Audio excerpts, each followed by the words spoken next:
Hey guys, you are watching your anime world. How are you all?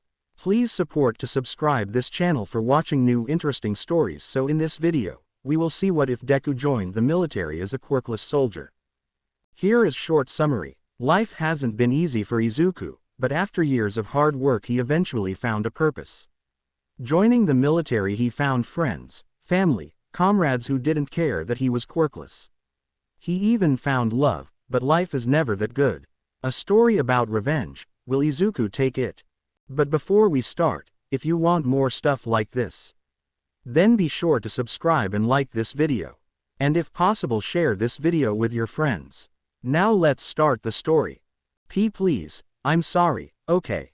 I didn't know, a man said as blood ran down his nose, mouth, and forehead. We didn't know they were there. If anything, it's the hero's fault. It wasn't my fault. Those heroes are to blame. It's easy to blame others in this type of situation, isn't it? Asked a man holding a gun to the fist man's forehead. It's just like always, you scumbags, all you do is cause more pain. No more, you won't hurt anyone again. The man's finger squeezed the trigger. A bright flash was seen, followed by a loud bang that echoed throughout the building. The bullet traveled less than a meter before piercing the man's head. The man stiffened up before falling back. He was dead before he even hit the ground. The one who pulled the trigger watched the man as he bled onto the floor. Don't worry about the heroes, they'll get what's coming. Walking towards a door, it seemed to be that the man had entered an office of some kind. But once he stepped, it showed that it was a warehouse. And on the ground were countless bodies of men, blood streaming down into a drain in the middle of the main floor. Each corpse riddled with bullet holes, bullet casings scattered across the ground, and the smell of gunpowder filled the air. Just as the man walked down the middle, a hand suddenly grabbed him by the leg. He looked down to see one of the men he'd shot was still alive. This won't end well for you. The man simply stared. You'll die. Pulling out his pistol, the man shot the suffering man in the head, killing him once and for all. The day I lost them, I died. Exiting the building, the man walked the streets until he made it to the main city block. There the area was well lit. Stepping into the light was a man with messy green hair, 6 feet tall. He was muscular, wore a black jacket over his shirt. This was Izuku Midoriya, 24 years old, but to the heroes and the villains he was known as the Reaper. To truly understand why Izuku was doing this, we first have to go back to when he was just 4 years old. In this world, people have quirks, abilities that they are born with but manifest when they are around 4 years. Unfortunately, he wasn't born with one. 20% of the world's population are quirkless. This marked the first event in Izuku's life that led him down this path. Him being quirkless led to abuse by his peers, the most coming from a so-called friend Katsuki Bakugo. He had a quirk that allowed him to fire explosions from the palms of his hands, which he used on Izuku regularly. Izuku could come back home with burns and bruises. She tried to tell the teachers at school, but they did nothing, or rather they didn't care since he was quirkless. Even so, Izuku had one dream, a dream of becoming a hero. All throughout his young life, Izuku would watch videos on heroes, writing down their strengths, their weaknesses, and notes on how their quirks worked. But the second event that spiraled him into the path of killing happened when he was in middle school. There he was shunned by his peers, bullied for not having a quirk like them. Bakugo, his bully, even went so far as to tell Izuku to jump from the roof of the school in the hope he would be reborn and finally get a quirk. But even that couldn't stop Izuku from achieving his goals. He wanted to be a hero to prove everyone wrong. To be like the hero he idolized, All Might, Japan's symbol of peace. Even though Izuku didn't have a quirk, he dreamed of being like him. Someone who people can look up. But there's a reason why dreams only happen when we are asleep. Eventually you have to wake up. Izuku's wake-up call happened when he met All Might in person. By chance Izuku was caught in the crossfire by a villain All Might was chasing. The hero managed to save Izuku and captured the villain in a bottle, but just as All Might was going to leave, Izuku acted and attached himself to his leg. Noticing the boy, All Might landed on the roof of a building. Are you crazy? You could have gotten hurt, kid. All Might, Japan's number hero, was tall, muscular, had blonde hair, and wore a smile everywhere he went. Standing on shaky legs, Izuku collected his thoughts and asked a simple question: can a quirkless person be a hero? All Might's eyes widened a bit before answering, no. Izuku flinched. I don't think you can. You need power to help others. If you don't have that, then you can't help. Izuku was devastated. But there are jobs out there where you can help even though you're quirkless. Maybe a doctor, or even a police officer. Sorry kid, but give up that dream. With that, All Might left the roof of the building with Izuku feeling empty. The entire reason why he kept going was because of that dream. Others have told him that same thing, but hearing it from the #1 hero, a man he idolized, just hurt. Walking home, Izuku sat on the couch crying. Inko, his mother, saw him and sat beside him. What's wrong, Izuku? Mom, am I useless? He asked as the tears kept coming. Inko hugged her son. No, Izuku, no, you're not. And I'll keep reminding you of that fact until you learn it for yourself. Even after having his dreams crushed, life went on. Izuku would attend a normal high school while people like Bakugo would go to UA to become heroes. Izuku watched as the boy who bullied him so much to become what he always wanted to be. But that's just how life goes. Izuku would graduate from a normal high school. Once out, he had very little options when it came to career. But there was one area where they were actively looking for people. The military. After some debate with his mother, Izuku would join at the age of 18. It was hell. Training was harsh, the drill instructors were harsh, but the people around him were the best.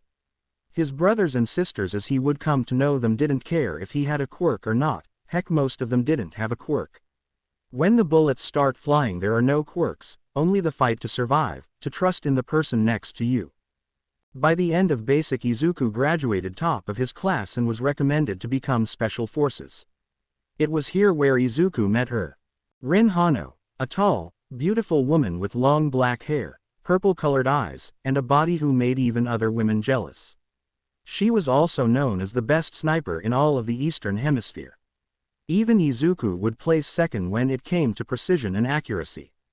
Over the weeks and months of Special Forces' training, she earned herself the nickname, Night Stalker, for her ability to find her target without fail and approach the target without being detected.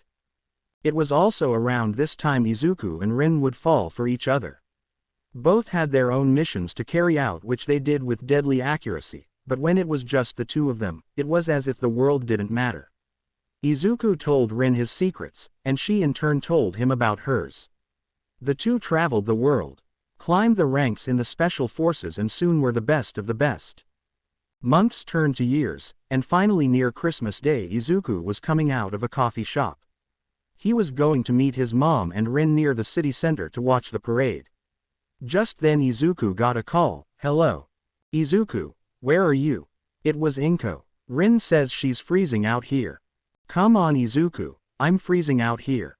Rin said, in the background of the call. Izuku laughed. I'm going. Look, I see you from here, see. From a distance the two turned and saw Izuku. Alright, good. With that, Inko hung up. What took you so long? Rin asked, but that's when she noticed. Oh. Now standing in front of the two, Izuku lifted his hands showing that he had coffee. Forgive me. Revealing a ring on his second finger on his left hand. Rin smiled and grabbed the cup. I suppose so. You're lucky, you're adorable. As she grabbed the cup, she too revealed a diamond ring on her left hand. We'll come on you too. The parade just started, Inko said, walking towards the procession area. The couple held hands and followed Inko. They enjoyed themselves. The floats were beautiful, the people on them dressed in Christmas attire, and the people in the crowd loved them. Everyone in a while Izuku would turn to Rin and see her smiling. She looked so happy, and Izuku wanted to make sure her happiness was forever. After all the floats passed by, the three now walked towards the shopping centers. But before they could, Inko nudged Rin. It's time, Rin. Rin stopped and looked at Inko. Letting go of Izuku's hand, she got close to her and whispered, Are you sure? I'm really nervous. Trust me, if you don't tell him now, he'll freak out more later. Just go, Inko said, trying to give Rin some courage. But she was right, and Rin knew it. As a sniper, she knew that this was the perfect moment to take the shot. Thanks, Inko. She then turned to Izuku. Is everything alright? He asked. Rin nervously stepped forward. Actually Izuku, can we talk? Words every guy feared. Now Izuku was getting nervous. Oh, okay. Oh well, would you look at that? I see some items I'd like to buy. I'll just go look at those over there. Don't mind me. With that Inko left the two alone. Rin, you look nervous. You're never nervous. What's going on? Asked Izuku. Rin grabbed her arm. Can we go somewhere else? There's too many people here. Agreeing, Izuku and Rin walked a couple blocks away towards a bridge near the edge of the city. Now on the bridge and alone, Rin put her arms on the railing. Izuku, do you love me? Izuku was surprised by that question. What? Of course I do. Why would I marry you if I didn't? That's when it dawned on him. Do you want a divorce? Oh God, was it something I did? Did I forget something? Your birthday? No. Your parents' birthday? No. Did we have an argument? I mean, there was that one about who ate the last of the ice cream, but that's... Izuku was rambling. Something he did when he was nervous or scared. Suddenly laughter filled the air, causing Izuku to stop his rambling. Now that's something I haven't seen in a while. You did the same thing when we first met, remember? Smiling, Izuku nodded. Yeah, I remember. I was so nervous talking to you that I rambled about the range of M4 and how to dismantle it. Yeah, not to mention you scared the shit out the commander when you did. Rin covered her mouth and laughed. He thought the training had affected your mind. Izuku rubbed the back of his head. In my defense, you were and still are the most beautiful woman I had ever met. Rin blushed. Yeah, you always say that. But there are more beautiful women out there. For example, that Kriti hero. Her hero costume really shows off her body. Don't you agree? Nice try, Izuku said, smirking. I know this is a trick question. I answer and I'm screwed. Don't answer and it seems like I'm imagining her. Damn, I thought I'd get you for sure, said Rin, slightly disappointed. One day, Izuku. Not going to happen. But I will say this. You can take those heroes, with their revealing costumes. And they still wouldn't come close to you. I'd pick you over them in a heartbeat. I love you, Rin. The two leaned in and shared a beep. After a few seconds they pulled away. I love you too, Izuku. But there is something you should know. Okay, what is it? Izuku asked. Don't worry, it isn't anything bad. It's just a bit hard to say. And I don't know how you'll react, but that's when Rin felt Izuku grab her hand. Whatever it is, we'll get through it, he said, reassuring her. God, I don't deserve you. Taking a deep breath, Rin composed herself. Well, the truth is, I'm pregnant. Izuku stopped for a second. I'm sorry, what did you say? Rin moved Izuku's hand towards her stomach, now touching it. Rin smiled. I'm pregnant. Izuku sniffed the air. How do you know that I'm... But before he could finish that sentence, Rin punched him in the abdomen. Falling to his knees, Izuku held his stomach. I idiot. Of course it's yours. As Izuku groaned in pain, he suddenly got up and picked Rin up. I'm going to be a dad, he yelled out, smiling but with tears streaming down his eyes. Rin smiled at her husband. Yeah. After calming down, Izuku put Rin down. When did you find out? A few days ago, when we stayed at your mother's place. I woke up nauseous and had a headache. I thought I was just sick, but Inko was the one who recognized what was going on.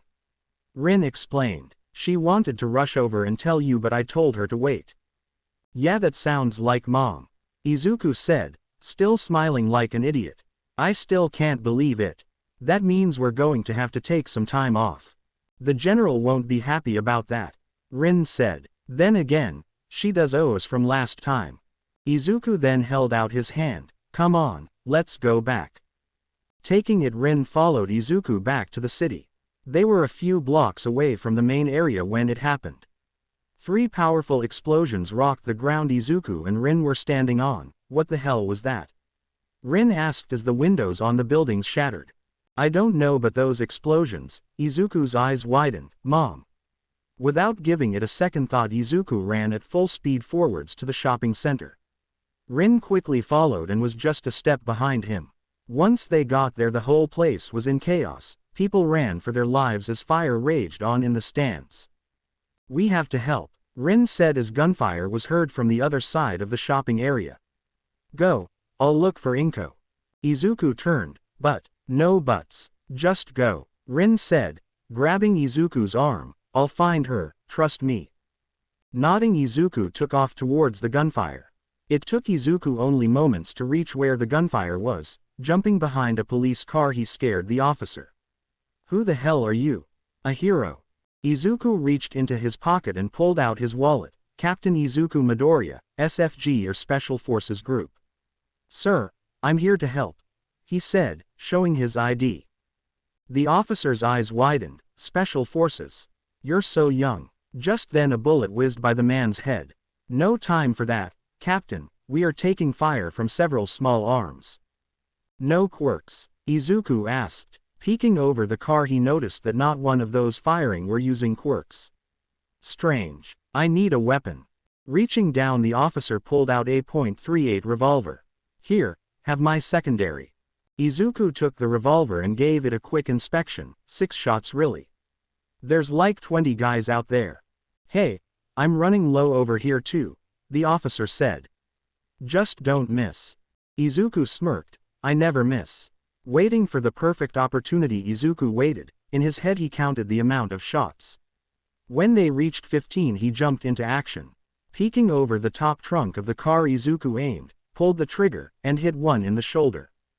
He quickly flicked to his right and fired another round into the villain's upper chest, missing any vitals but taking him out of the fight.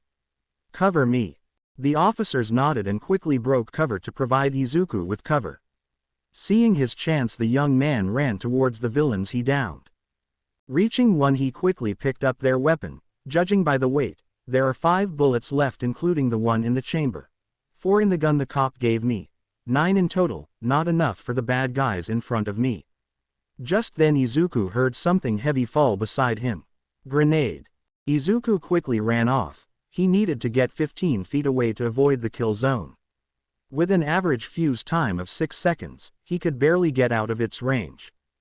Divining at the last second, Izuku was hit with fragments that lacerated his legs and one of his arms.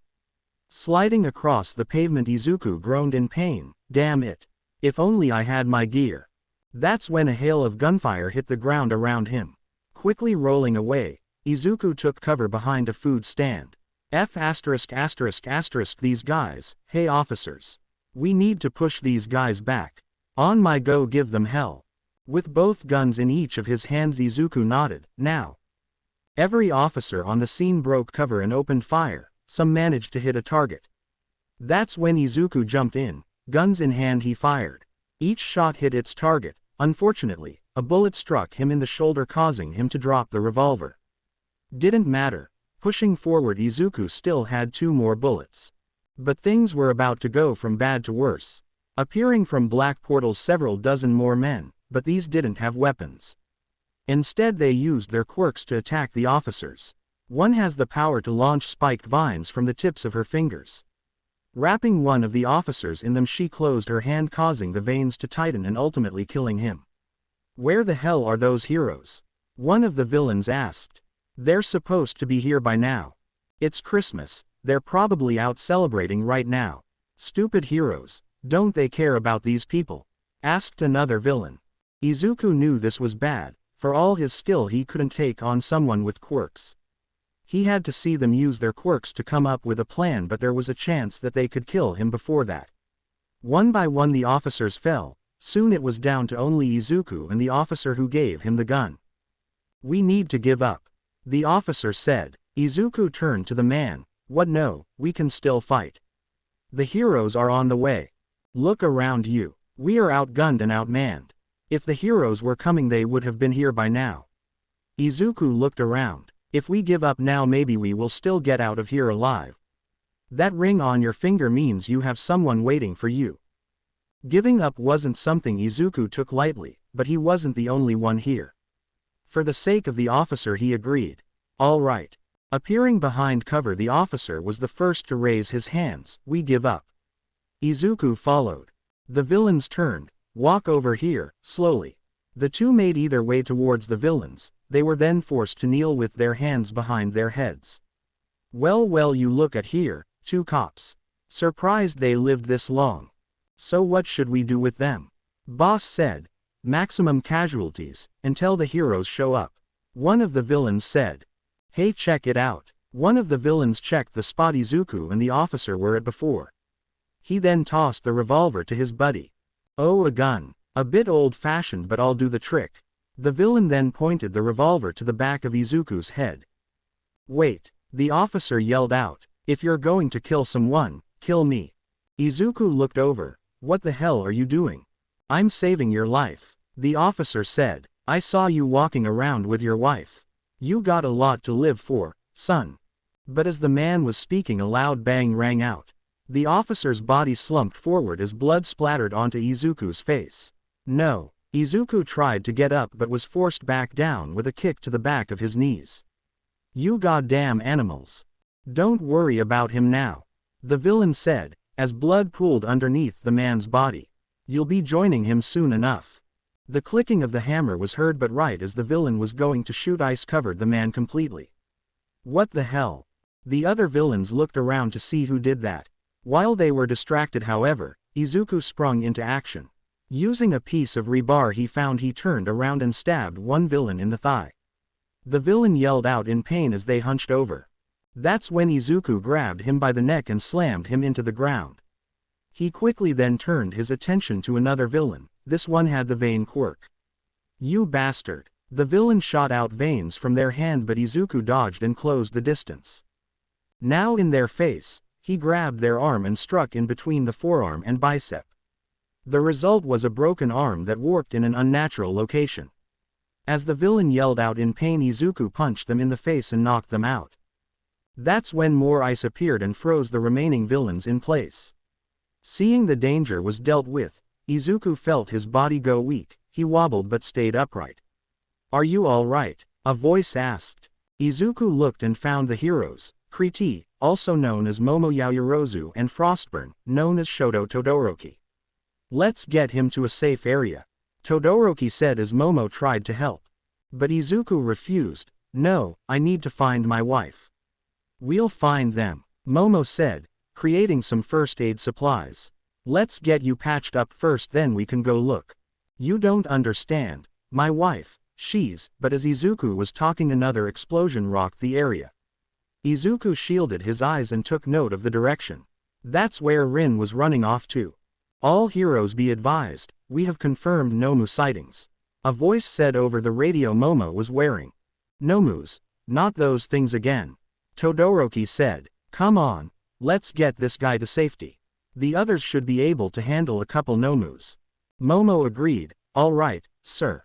Let's go. But as Momo turned back, she saw that Izuku was gone.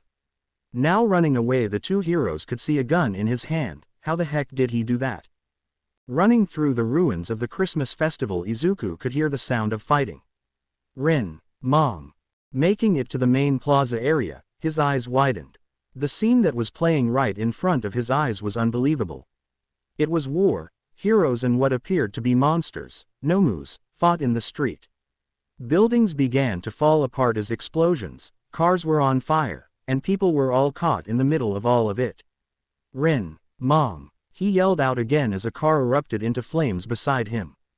I need to find them. As he ran through it all, he helped those he could. But the situation became worse. The heroes and Nomu seemed to be the ones causing the most destruction. Froppy, head forward before turning to the right. You have two Nomu on your tail, ordered a woman with short hazelnut-colored hair and eyes. This was Uravati, also known as Ochako Uraraka, a top-ranked hero. Once you turn, I have a surprise waiting for these uglies. If Izuku was his old self, he would have been freaking out at the sight of several top heroes.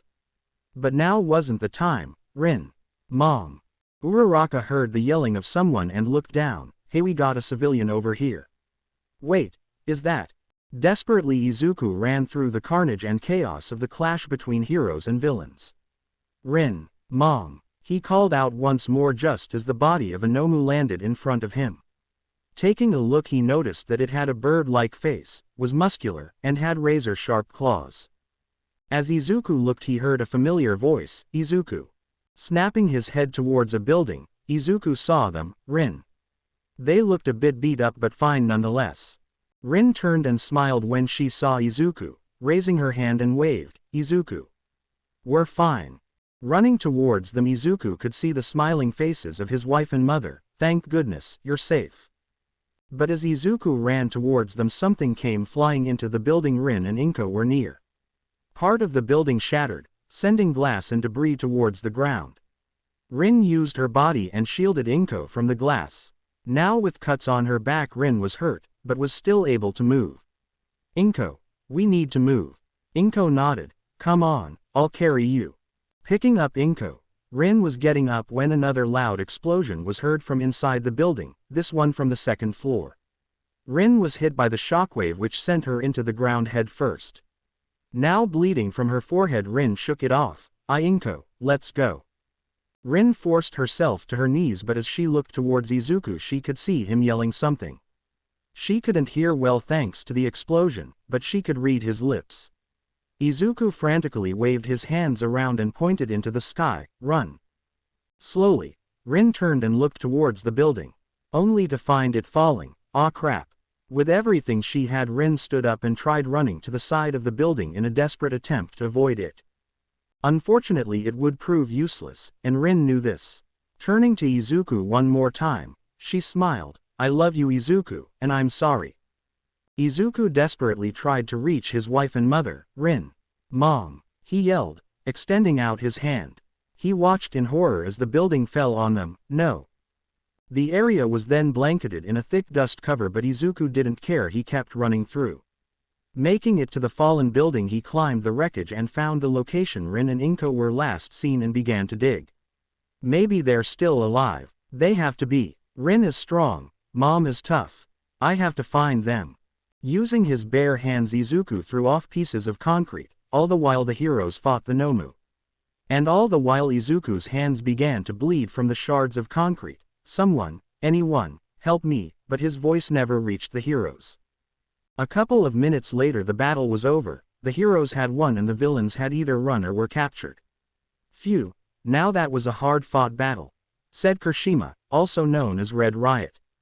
"It almost went bad," said Kyoka, also known as Earphone Jack. "I have never seen Nomu so aggressive. What's even more strange is that none of the league members showed up," said Tenya Iida, also known as Ingenium. Others then joined and soon a group of 19 heroes now stood near each other. This was Class 1A. A legendary group of students who graduated from Class 1A years ago. Some of them were on the top 10 hero list in Japan. Quote, "So many people got hurt during this attack," Uraraka said. "There had to be a reason why they did this." As the group were talking amongst each other, Kyoka, who had a quirk that amplified her hearing, heard something. Turning, she saw a man on top of the rubble. "Hey, is that guy okay?" The entire class turned. "It's that guy from before. He was hurt last time we saw him, but he left before I could treat him," Momo said. "Someone go check on him." Kirishima was the one to go. "Hey, sir. Are you all right?" he asked, but stopped when he saw the state of which Izuku's hands were in. The tips of fingers were bloody, the skin on the palm of his hand was scraped, there was blood on his forehead, and a large cut on his arm. "Momo, get those supplies ready." He then grabbed Izuku's shoulder. "Sir, we need to get you out of here. You're hurt." But Izuku never took his eyes off the pieces of concrete. I need to find them," he said, picking up another slab and trying to lift it. "Sir, we'll take care of that. Come on, we need to treat your hands." Kirishima tried to pull Izuku away, and first he didn't move. But after Kirishima put a bit more strength, he managed to pull Izuku away. Just then Shoji and Sato went to help. "Go look under those slabs he was trying to pick. There might be people trapped underneath," said Kirishima. The two nodded and went to complete Izuku's task. Walking him over to a bench where Izuku sat down, Momo quickly arrived with the stuff she needed for first aid. Giving him a once-over, she noticed blood from his leg and arms. "These wounds, they're shrapnel." Uraraka then appeared and recognized him. "Captain Midoriya. Is that you?" The group looked at the hero. "You know him?" Momo asked. Uraraka nodded. "Yeah, this is Captain Izuku Midoriya, leader of Japan's SFG task force." I went to train with the JSDF for a while and ran into him. Everyone was surprised. Special Forces. They're the best of the best, aren't they? Captain, it's good to see you. How's First Lieutenant Rin doing? Uraraka asked, but she suddenly saw tears run down his face. Sir. Midoriya. The one who stepped forward was a guy with blonde hair, red-colored eyes. This was Katsuki Bakugo. It's been so long. Izuku looked up to his old bully, Kachan. Guys, call Ems, we have one person under here. Sato said, calling for the others. Hearing this, Izuku got up. Captain, please sit down, your wounds, they're pretty bad. But he didn't care. Pushing past Momo, he walked towards the debris. Shoji and Sato saw him, and no. Don't let him over here. Izuku began to walk faster. Rin, Mom. The other heroes knew what this meant. Uraraka quickly caught up and grabbed his arm. Captain, stay here. Pulling his arm, Izuku broke free from her grasp with ease. She tried again, but this time wanted to use her quirk, which would cause him to float. But as she reached out towards his shoulder with all 5 fingertips, Izuku sidestepped and managed to grab her wrist with his other hand. Shifting his weight, he then threw her over his shoulder, causing Uraraka's back to hit the ground hard. Ochako! The class yelled out. Sato and Shoji went over to help Uraraka. I'm fine. Reaching the site, Izuku looked down. It was Rin. Her body was still, the color of her face gone. Falling to his knees, Izuku saw that Rin was grabbing one of her fingers, her ring finger. Tears ran down Izuku's face as he looked at his wife's lifeless body. He reached down and held his wife. Izuku then looked up into the night sky and let out a cry, one that none of the heroes had heard before. Pain and sorrow, those were the words the heroes could describe Izuku's cries. After the disaster, Izuku was taken to a nearby hospital. It would be 12 long hours until the recovery team could find Inko's body. In the span of 30 minutes, Izuku lost everything and everyone he cared about. His mother, his wife, his unborn child, and the happiness they would have brought. The police wanted to get a statement on what happened, but Izuku refused to speak. Instead, he would spend his time in bed staring endlessly out the hospital window. The following day, he would be visited by his subordinates who all heard what had happened. First Lieutenant Rin was the best there was. She always had our backs on the field. They kept saying that, but Izuku didn't want to hear it. He wanted Rin back, he wanted his mother back, but they were gone, no, taken from him. After checking in on their captain, Izuku's subordinates dismissed themselves. A while later, the door to his room once again opened up. Captain. It was Uraraka. Walking in, the hero had flowers in her hands. I brought you some flowers. I know you don't like them that much, but it's customary. Izuku didn't say anything. I'll just leave them here. She then sat down in the seat next to his bed. How are you feeling, sir? The nurses tell me you've been healing well. Again Izuku said nothing. You should be released in a couple days. Uraraka paused for a few seconds and sighed. I see you're still refusing to talk. I'll come back later, if that's all right with you. Saluting as she got up, Uraraka began to walk towards the door but stopped when a voice was heard. Did you catch them? Uraraka turned. Did you guys catch the people responsible? Uraraka clenched her fists. We caught some of the villains involved in the attack.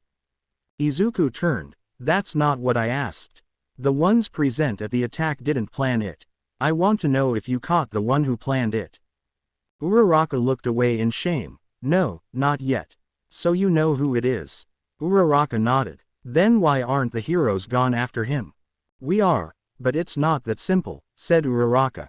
There isn't enough evidence to link him directly to the attacks. Not enough. Izuku groaned in pain as he turned. He killed dozens last night. He killed my mother, my wife, and my unborn child. You need to bring this dirtbag in, now.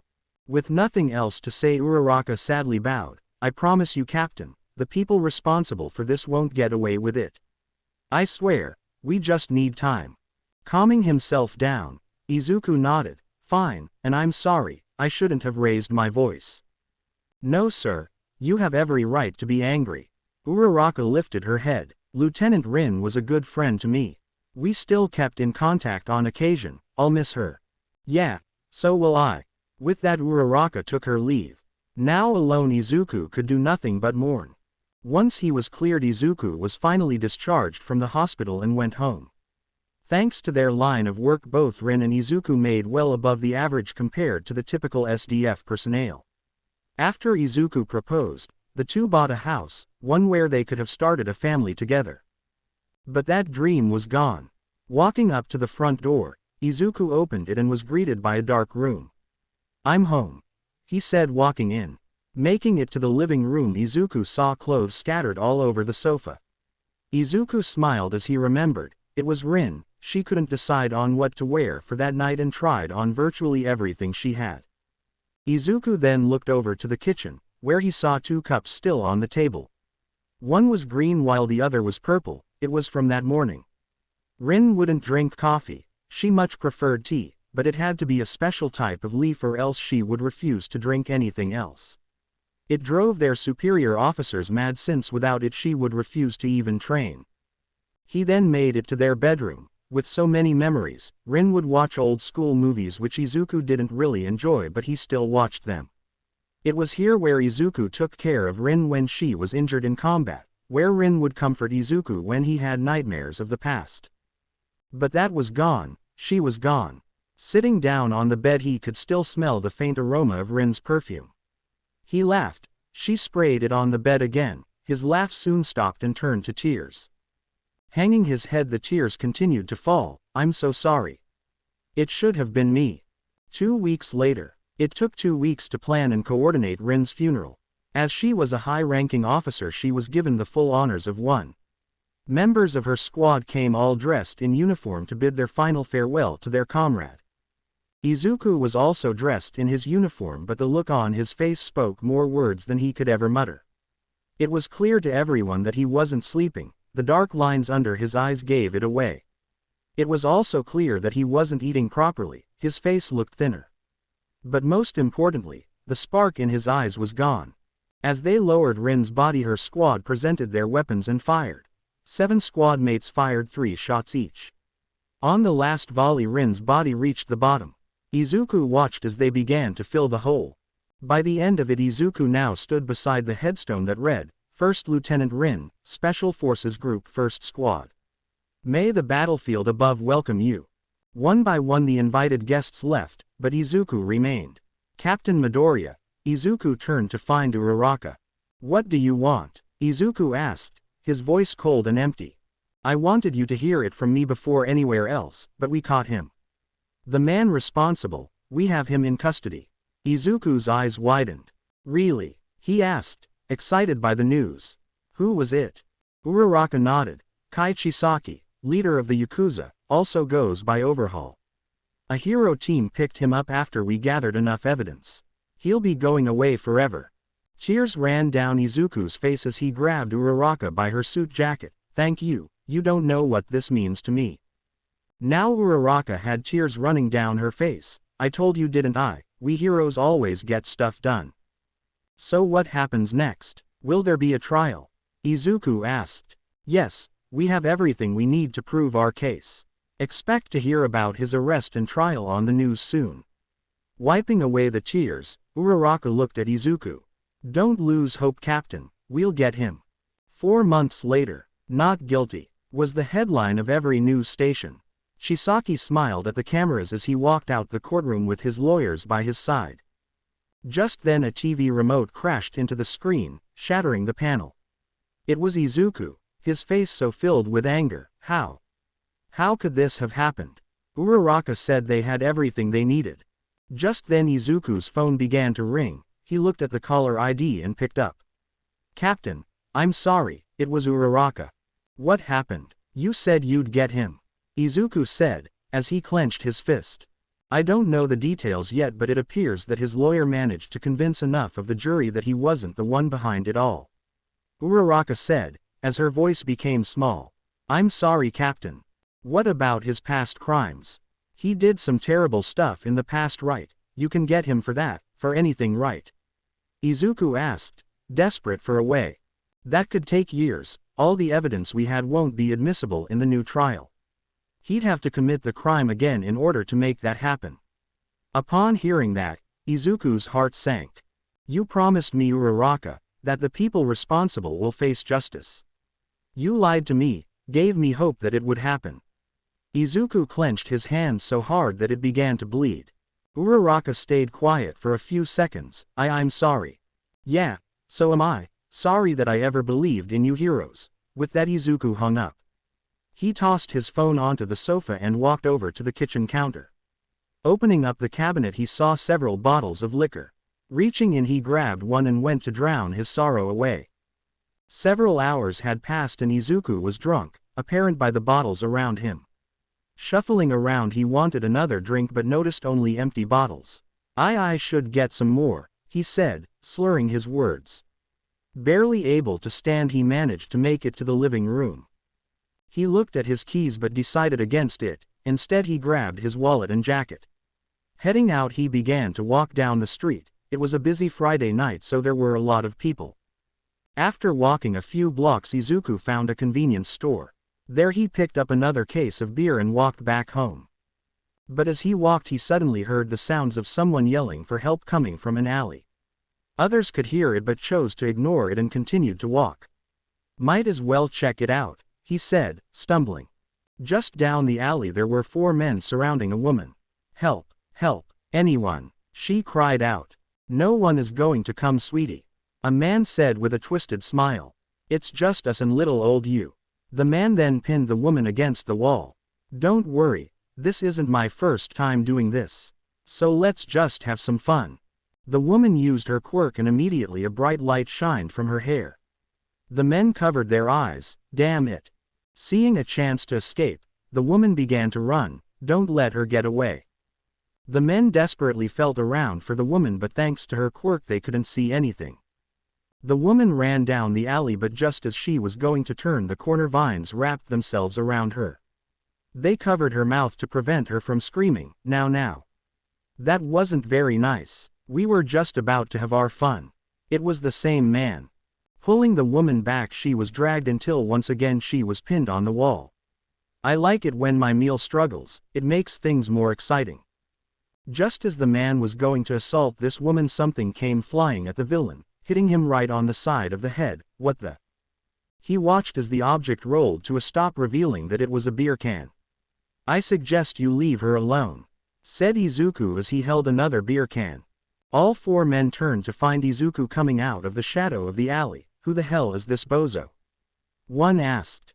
A dead man, that's who he is, said the man holding his now bleeding head. Kill him. The other 3 men all rushed Izuku. They tried to punch him, but even in his inebriated state Izuku was still a fighter. Grabbing the wrist of one of the men, he twisted it back, forcing them to turn around. A loud pop sound was heard as Izuku kicked the man towards another. Colliding, Izuku focused on the 3rd man. Closing the distance, he managed to grab him by the shirt. Lifting him high into the air, Izuku proceeded to slam his body onto the concrete. But just as Izuku was looking up, vines wrapped themselves around his body. You got some skill, but you should have used your quirk. The man then tightened his grip on Izuku, causing him to grunt out in pain. The other men got up as Izuku was thrown to the floor. You guys deal with him, while I have a bit of fun. The man then went back to the woman. While on the floor, Izuku was being kicked repeatedly in the chest, abdomen, and face. Watching from the floor, Izuku could see the man assaulting the woman. Seeing this, Izuku began to feel his anger boil. He thought about his dead mother, his wife, and unborn kid. He thought about what the villain said, that he's done this before and was now doing the same thing. It was at this moment Izuku finally realized that people like him were the reason why the ones he loved are gone. The heroes couldn't help him, prison reform didn't help him, but there was one thing that would benefit all.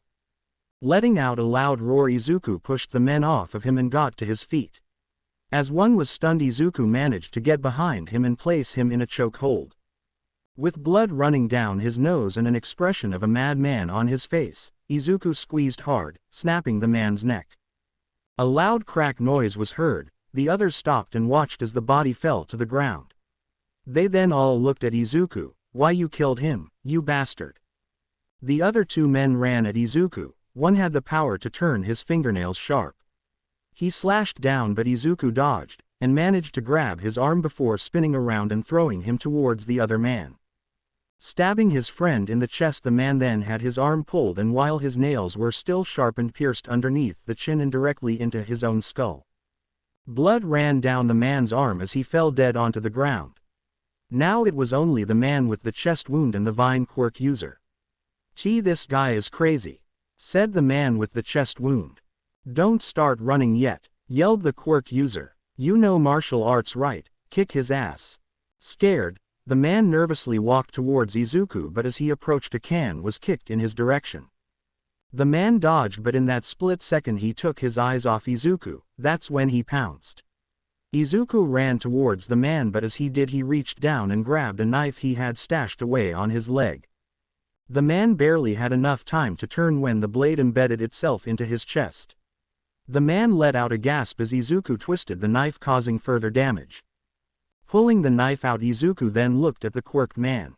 With blood splattered over his face, Izuku pointed his knife. How many times have you done this?" The man stepped back in fear but smiled. Who cares? You think just by killing those useless guys is enough to make me stop?"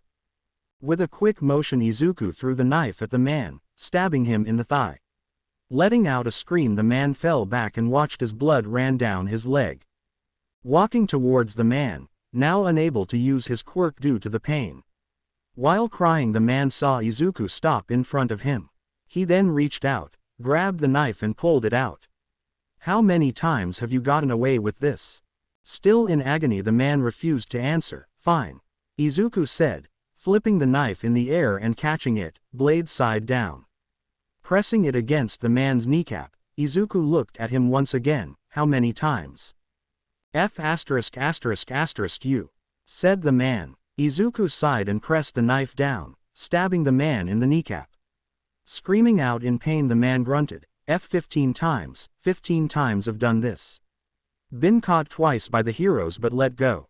15 times, 15 people's lives that you ruined. 15 times heroes should have thrown you in jail forever." Izuku looked right into the man's eyes. "But no more, you won't hurt any more ever again." The man watched as Izuku pulled out the knife. "And no, please. I don't want to die." But Izuku ignored him and stabbed him in the forehead, killing him instantly. Without saying another word, Izuku got up. He turned to find the woman still there, fear in her eyes. "Leave." The woman stepped back in fear. She could see the blade in his hand and the blood dripping from it, but couldn't see Izuku's face due to the darkness of the alley. Who are you?" Turning his back on the woman, Izuku put the knife away. "Nobody important." With that, he walked away, leaving the woman behind. A few minutes had gone by since Izuku had disappeared. Now the scene was swarming with cops and heroes. The woman was with an officer getting a statement while the heroes looked around at the crime scene. "Hell of a mess," a detective said. "Naomasa, what do we have?" The detective turned to find a man with black hair, a scarf, and the tiredest looking face ever. "Eraserhead, or should I call you Aizawa? Regardless, it's been a while," Naomasa said as the hero walked towards him. "We got 4 victims, each with a stab wound." The hero looked at the crime scene. "Who's the girl?" "Girl says that she was about to be assaulted by these guys and someone else came along and rescued her," explained Naomasa. "Another hero?" asked Eraserhead. Naomasa shook his head. "No, the victim says it was a random guy. And here's the kicker, whoever did this didn't use their quirk." That bit of information piqued Eraserhead's interest. "Interesting. Did she get a look at this individual?" "Unfortunately no. The alley was too dark to see, and any light came from behind, causing a shadow to fall over the man." Naomasa took out a notebook. "Fortunately it looks like she is telling the truth. But check this out, not a single strand of DNA can be found not already matching with those present. And no knife either. This person knew what they were doing." Aizawa deduced. "So we have 4 dead people, and no leads." "Seems like it," Aizawa sighed. "It's going to be one of those nights, isn't it?" With Izuku making it back to his home, Izuku immediately grabbed the bloody knife and began to clean it. As he washed the blood off the metal, he remembered the blood on his face. After submerging the knife in bleach, Izuku went to take a shower. There he let the water run down his face and body. Scum like that shouldn't have been on the street for so long. F******** and heroes, with their rules. If only they got rid of the problem instead of locking it away, maybe then people wouldn't have to suffer. Maybe Rin would still be alive. That's when everything became clear to Izuku. If they won't do it, then I will. I promise you, Rin, the man responsible for your death and Mom's will not live to the end of this year. But it won't be easy. No, I'll make him suffer. I'll tear down his world, just like he did mine. I'll burn everything he's ever cared about. And anyone who gets in my way, I'll kill them too. Unknown location. Overhaul was thrilled. He had just evaded jail time and was now enjoying his life. Sitting down on the sofa, he grabbed a drink. Now this is more like it, he said, removing a mask from his face. Enjoying yourself? Asked another person walking into the room. Overhaul smiled. Ah, Shigaraki, my friend. Please, have a seat. Let me pour you a drink. Shigaraki, also known as the leader of the League of Villains, sat down across from Overhaul. Grabbing the bottle, Overhaul poured Shigaraki a drink. I owe you a lot. Without your donations, I would be in jail by now. Tell me, how did you do it? It's easy when you bribe the entire jury. And the judge, Shigaraki said as he drank. Everyone has a price, it's how much that matters. So what happens now? Overhaul asked. Do we go on as planned? Shigaraki nodded. Yes, nothing has changed. As long as we get what we want, that is. Speaking of which, how's development coming? It's nearly complete. The effects are nearly permanent. However, there are still some kinks that need to be worked out. Overhaul explained. And you will work those out, in due time, said Shigaraki. We are so close to achieving our goals, and no one will stop us. Special Forces Base of Operations, the next day. Wearing his uniform, Izuku walked onto the base. He hadn't been seen in over a year and now he was back. I need to speak to the general, he said to the gate. After seeing that Izuku was the captain of the Special Forces unit, a car was sent to take him. After a short ride, he walked into the command center. There he made his way towards the office of said general. Making it to the door, Izuku knocked. Come in, a voice said. Entering, Izuku was greeted by a woman sitting behind the desk who was looking down and writing. She had short black hair and green-colored eyes. If this is about the report, I'm working on it. Still working on those damn reports, huh, General? Izuku said, jokingly. Rin did say you were going to work yourself to death. The general's eyes widened. She looked up and quickly got up from her seat. Captain. Izuku saluted. Ma'am. The general clenched her fist and walked over to Izuku. She inspected him. You look tired, ma'am. Just tired, Izuku said. The general nodded. I see that. At ease, Captain. Please, sit. The general went back to her desk as Izuku sat in the chair in front of her. I heard what happened to your mother and First Lieutenant Rin. My condolences. Thank you, ma'am. But as Izuku said that, the captain raised an eyebrow. Oh, sorry. Thank you, Ayano. It means a lot coming from you. Rin was the best of us. Shame her life was cut short. General Ayano said. And drop the formalities with me. We've known each other since basic. There's no need for them. I only got this position because I was good at tasking and managing. Never was the best marksman. Izuku smirked. True, I still remember the incident in basic. Ayano rolled her eyes. Don't remind me. She laughed for a bit before putting on a more serious look. I know you didn't come here just to reminisce. Izuku nodded. You're right. Getting up, Izuku reached into his jacket and pulled out a letter. I'm officially retiring. He slid the letter on Ayano's desk. I don't think I can do this again. My mind is a mess after what happened, and honestly, I don't think I'll ever get better. Ayano sighed. After what happened, I understand. It's going to mean more paperwork for me, but I'll accept it. She then smiled at Izuku. So what are you planning on doing now? Well, I was thinking of hunting. Izuku explained. I never tried it, but I think with my skills it should be fine. Hunting, huh? My father used to do that up in the mountains. Never could catch anything. Ayano got up from her seat and Izuku followed. All right, Captain Midoriya. This will be my final order to you. Izuku stood in attention. Yes, ma'am. Ayano put on her best commander face. I hereby order you to live life at its fullest. And whatever you choose to do later, know that you will always have a home here. Do I make myself clear? Izuku saluted. Yes, ma'am. The serious look on Ayano softened. Just then he felt Ayano's arms wrap themselves around his body. Don't be a stranger, make sure to come visit us. I will, Izuku said, hugging her back. After a few moments Izuku broke the hug. I should say goodbye to the squad, are they on base? Ayano nodded. They are. Go, take all the time you need. Oh, and remember to grab your gear before you leave. With that done Izuku walked out of Ayano's office. Sitting back down the general let out a sigh. That guy, not too long ago he lost everything. But that look in his eyes, they were so filled with anger. He's planning something. She turned her chair around and looked at a photo of the two of them in basic training. Midoriya, I hope whatever it is you do, you're able to find peace. After going to his squad to say goodbye, Izuku made his way towards the locker area. He picked up his bag which was full of his gear and went over to Rin's. After several minutes Izuku walked out with 2 large duffel bags. Normally the guards would inspect everything that left the base, but since they knew who Izuku was they let him pass without checking. Now back home Izuku went to the bedroom and tossed the bags onto the bed. Opening his he removed the clothes from the top and exposed several guns including a Colt M4A1 Sopmod Block I rifle, a Heckler & Koch HK416, a custom FN Scar L, 2 USP semi-automatic pistols of the tactical variant, flashbangs, grenades, body armor, and a shit ton of ammo boxes. He then went towards the second duffel bag and slowly opened it up, revealing the barrel of AM-2010 sniper rifle.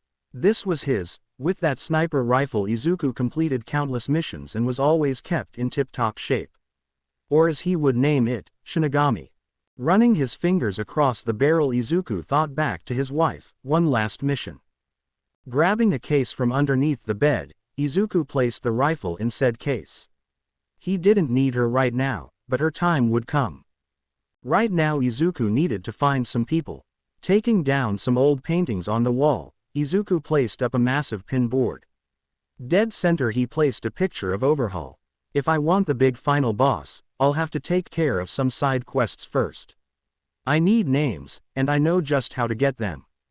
Alley, unknown city, night. Back in the alley of the city is where the light nor heroes dare enter, is where the city's trash liked to hang out. One of these places was a bar, named the Rust. Yakuza members and people who sold drugs would often come here to drink.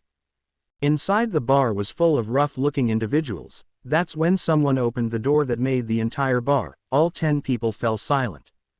The person wore a black trench coat with a hoodie covering their head and somewhat blocking his face. Ignoring everyone, the person went to sit at the counter. The bartender walked over. What can I get you? Give me some Yamazaki. The bartender nodded and turned around. Grabbing the bottle he got ice and began to pour it into a glass. Filling it about 1/4 of the way he slid it across the counter and towards the man. Thanks. Taking a sip the man raised the glass. Keep them coming, boss. As he enjoyed his drink someone came up behind him. Hey you, haven't seen you here before. It was a tall, skinny-looking man whose face looked like a wolf. Who are you? Grabbing another drink the man ignored the wolf face and kept drinking. Hey, I asked you a question. The wolf face then reached out and grabbed the man by the shoulder. But as he did a barely audible sound was heard, followed by the sound of something metal hitting the floor. The wolf face looked down to find blood running down his chest. What the? Before long his eyes rolled, his knees gave out causing him to fall onto the floor, dead. Finishing his drink the man turned around and took off his hood. It was Izuku. So I'm going to give you all a chance. You are all scum, pieces of trash that should have been thrown away years ago. Yet here you are, and I'm going to make sure you s die. So here's what I'm proposing. I want to know where I can find your boss. The room fell silent. Who the hell do you think you are? Yelled someone, slamming his hand onto the table and getting up angrily. But before he could even move from where he stood a bullet went through his forehead, killing him instantly. Wrong answer, said Izuku pointing his guns at the others. Anyone else? Your punk really thinks you can just get away with this? Another person in the bar asked. We work for. But once again the sound of a casing hitting the floor was heard, followed by a loud thump. Blood ran down the man's head as he laid on the ground. I'm well aware about who you work for, and frankly, I don't give a shit. I want to know where they are. Again the room fell silent. All right, if that's how we're going to play it. All of the bar patrons attacked Izuku. Quirks activated and bullets started flying. Outside, the occasional muzzle flash illuminated the windows showing the outlines of those inside. It took a minute for Quirks to stop and the bullets to end. Back inside Izuku was breathing heavily. Holding an empty gun in his hand he reached into his pocket and reloaded. Blood ran down his arm, cuts appeared on his face, and several puncture wounds were apparent on his body. All right, maybe, you can answer me, he said, stepping over the bodies of the villains and walking out of the front door. Outside, one of the villains was crawling away, blood trailing as he groaned in pain. While trying to escape, Izuku's shadow fell over him. The villain tried to turn around, but before he could, Izuku kicked him in the ribs. Spitting out blood, the villain reeled in pain. YUF ******. Tell me where I can find your boss, Izuku said, his voice calm. But still, the man refused to answer. Looking down, Izuku saw the villain's hand.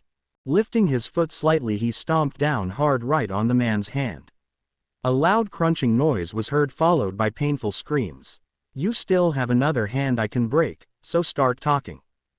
The man held up his other hand. Okay, I'll talk. I work under one of the 8 bullets. They are the lower level of the Yakuza family. The leader, Overhaul, has 2 people who work directly under him. I don't know where to find them. They find us whenever there's a job. Izuku lifted his foot. That's not good enough. He then brought it down on the man's other hand, breaking it. I need a location. The man groaned in pain. Tashima. I heard they have warehouses there. Tashima. Izuku lifted his foot. It's not much to go on, but it'll do. Does that mean I can go? The man asked, still on the floor. No. Izuku didn't even hesitate as he pointed his gun and fired. With everyone now taken care of, Izuku had some quick cleanup to do. Grabbing the body outside, Izuku tossed it back inside the bar. Reaching over the counter, he began to pour the liquor out all over the bar. Once that was over, Izuku went to the back and found a kitchen. Several stoves lined the wall, meaning one thing: gas. Using the butt of his gun, Izuku broke off the safety seals and let the gas out. He then walked back to the main floor and towards the entrance. He opened the door, but just as he was going through, he stopped. Reaching into his jacket pocket, Izuku pulled out a lighter. Lighting it, the flame flickered in the air. Izuku looked at it before looking at the mess behind him. The big boss won't show up for something like this, but he will be informed. Make enough noise and I'm bound to draw him out. Walking through the door, Izuku began to walk away. As he did, however, he tossed the lighter behind him and into the bar. Immediately the flame met the alcohol and ignited. The flames slowly spread throughout the building. As soon as the fire was in range, the gas lines Izuku broke. The entire building exploded, leaving nothing but flames. It wasn't long before the firefighters and heroes arrived, one of them being Uraraka and Sue. Arriving just as the fire was out, the 2 talked to the firefighters. How did this start? Someone dumped a whole lot of alcohol on the floor and set it alight. Fire reached a gas line and, well, you can see the rest, answered the firefighter. We also have the burned remains of several people. Ribbit. Someone did this on purpose, Sue said. This part of the city, it's known to have Yakuza connections. Could this have been a hit of some kind? Doubt it, said the firefighter. According to some locals, this entire city is controlled by one group. And no one dares come into their turf, not even other gangs. This was just one of their hangout sites for the grunts. That bit of information caught Uraraka's attention. Yakuza. She then looked at the black tarps covering certain parts of the building floor. How many? From what we can tell, at least 6, but there's evidence of more people. Guess whoever did this did you guys a favor, the firefighter said as he was packing everything up. Locals here say the bar was filled with drug dealers and villains. They were nothing but trash. Guess someone got to them before you heroes could. As the two heroes watched the investigators arrive, Uraraka couldn't help but think about Izuku. Maybe I should go check on him, see how he's doing. I also need to apologize for failing him and Rin. Uraraka was nervous. Standing in front of Izuku's home, she couldn't shake the feeling that coming here was a mistake. Ever since Overhaul walked free, she tried to reach out to him, but he kept refusing and didn't want to speak to her. She would ask the neighbors if Izuku had left the house at all, and every single one of them replied that they hadn't seen him. With every passing day, Uraraka began to worry, so she eventually worked up the nerve to visit him. Taking a deep breath, Uraraka knocked. No response. Knocking again, she waited, but still nothing. Sighing, Uraraka lowered her head. I guess he doesn't want to see me. She turned, but just as she took a step, the door began to move. Stopping, Uraraka turned to find Izuku. What do you want? He asked, standing in the middle of the doorway. Being a pro hero, Uraraka has faced villains with a wide range of quirks. Some were strong, some were building-sized, but now, being in front of Izuku caused her to fear. Being much taller than her, Izuku towered over her, but the biggest difference was how much muscle Izuku had. I just, composing herself, Uraraka held firm, I just wanted to see how you were doing. Izuku raised an eyebrow. I'm still alive. Which is more than I can say about my mom and Rin. Uraraka looked away. I'm sorry. I'll leave. Wait, Izuku said, just as she was going to turn. Rin, she thought of you as a friend. If you like, why don't you come inside? I'll serve you the tea she liked. Hesitant at first, Uraraka wasn't sure if she should accept. Sure, I'd like that. With that, Izuku stepped aside, letting Uraraka into his house. Once inside, Izuku instructed her to sit on the sofa and wait. Uraraka looked around and noticed how empty but organized the home was. I guess being in the military makes you a neat person. She then looked over at a small coffee table and noticed a picture. Standing up, Uraraka walked over to it and smiled. It was a picture of Rin and Izuku covered in mud and wearing their uniforms and smiling. She looks happy. We took that picture after we completed training for special forces. Izuku explained, appearing with 2 cups of tea. He handed one over to Uraraka. We went through hell that day, but in the end we both made it. But don't get me wrong, she looked happy, but right after she started crying. Not out of pain, but for the fact that we were done. Uraraka laughed. Really? Rin crying? I would have never guessed she was capable of doing that. Izuku smiled and walked towards the sofa. There were few things that made Rin cry. And since I was with her, I've only seen her cry twice. Which I will keep secret until the end of time. Seeing the smile on Izuku's face made Uraraka happy. Not wanting to ruin the mood, she took a sip of the tea. This tea is amazing. What leaves are these? Gyokuro, Izuku said. The most expensive tea leaves in Japan. Rin loved these when she first tried it at a ceremony. Those are expensive. Uraraka cried out. It's almost too much for me. That's what I said, but Rin wouldn't have any other tea. Izuku sighed. She really loved it. Uraraka noticed his shift in tone. How are you holding up? Izuku looked at the teacup. I'm fine. He looked at Uraraka and saw that she wasn't convinced. It's true. Really? Because those bags under your eyes and ramen cups, it seems to me you haven't slept or eaten properly. Izuku looked away. When was the last time you left the house? Izuku didn't answer. What about eating a proper meal? Again Izuku said nothing. Captain, I know losing someone we love is tough. And I'm not saying you should forget about them. But you need to take care of yourself. I know, Izuku said quietly. It's just hard, you know. That's why I want you to call me if you need anything. If you ever need anything, let me help you. Uraraka said, her face filled with compassion. Izuku nodded. Thank you, it really means a lot. I do have a question, if you don't mind answering. Anything, Uraraka said. Ask away. Did you, know about the attack, and not act? The question made Uraraka's eyes wide. Captain, the hero was stunned. How could you suggest that? Izuku pressed her. I have connections within the hero scene. Did you know? Uraraka lowered her gaze. Yes. We knew the Yakuza were planning something, but we didn't know where or how. So you did know. Izuku scoffed. And because of your inaction, my mom, my wife, not to mention the several other innocent people, died. Uraraka turned. We wanted to do something. Believe me, we really did, but we couldn't. Not without wasting years of investigation. Besides, we have rules. Rules. Rules. Was Rin's life not worth that much to you? Izuku asked. Rin would have taken action. She would have stopped the threat before it happened, and made damn sure they never do it again. But you, heroes, where were you? At a New Year's party, laughing, drinking, and having fun. Uraraka's face turned white. Yeah, I know, and I also did the math. Because of your little party, it delayed your response by 5 whole minutes. 5 minutes that could have saved them. Tears began to stream down Uraraka's face. I didn't. Your heroes for sake, you should have saved them.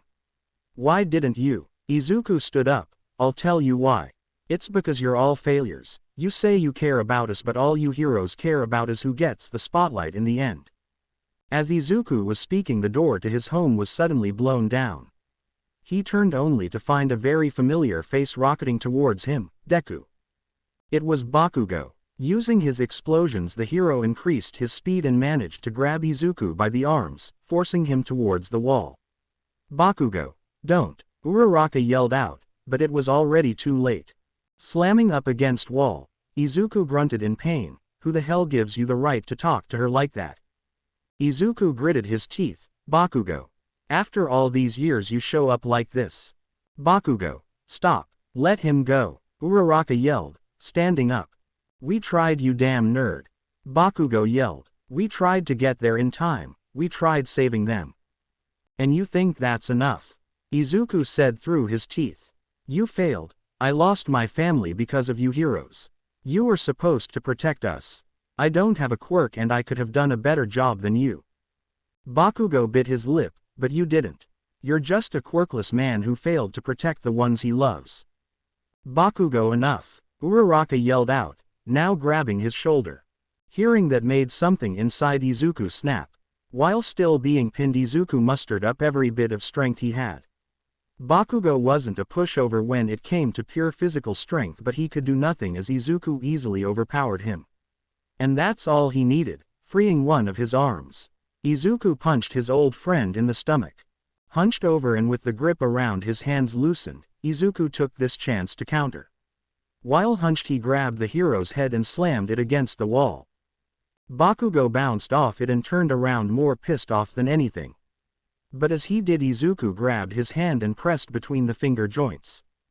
The pain forced Bakugo to fall to one knee. Your whole quirk revolves around your use of your hands. Izuku said, looking down at Bakugo. I wonder what would happen if I break your fingers. Izuku then pressed down, adding pressure to the bones, which caused Bakugo to scream out in pain. Captain, please, stop, Uraraka said, running in to stop him. But as she approached, Izuku kicked her in the stomach, which sent her sliding back. Shut up, he said, still holding on to Bakugo. You don't get to tell me what to do. Quickly and easily Izuku pressed down on the bone, with enough force to break it. Popping sounds were heard as Bakugo screamed out in pain, 3 of his fingers now bent in an unnatural way. Why, you bastard? Izuku leaned close to Bakugo. You still have 2 other fingers, Bakugo. Want me to break them too? Bakugo stayed silent. I didn't think so. You come into my home, destroy my property, and you have the balls to cuss me out. Izuku scoffed. I'm not the same quirkless loser you told to kill themselves. You ever mention my wife again and I'll make sure you retire early. Do you understand?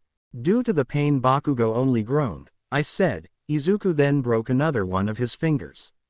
Do you understand? Wincing in pain, Bakugo nodded. Why, yes.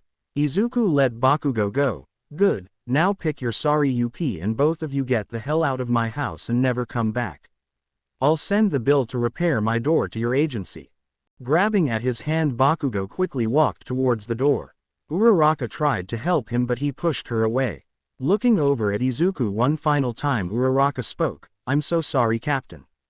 I know saying this may not mean anything to you anymore, but we will get them. We can't give up hope yet. Izuku looked away. Hope died when she died. With that, Uraraka left Izuku's house without another incident. Once outside, she found Bakugo walking down the street. She hurriedly caught up. "How's the hand?" "Bastard broke 4 of my fingers," said Bakugo. "I'll get recovery girl to heal me. I should be fine. What about you?" "He kicked you pretty hard." "I'm fine. He kicks really hard," Uraraka said, grabbing her abdomen. "Fortunately he went easy on me. He could have seriously hurt me if he wanted to. Also, were you following me?" Bakugo sighed. "No, I was visiting my parents who live nearby.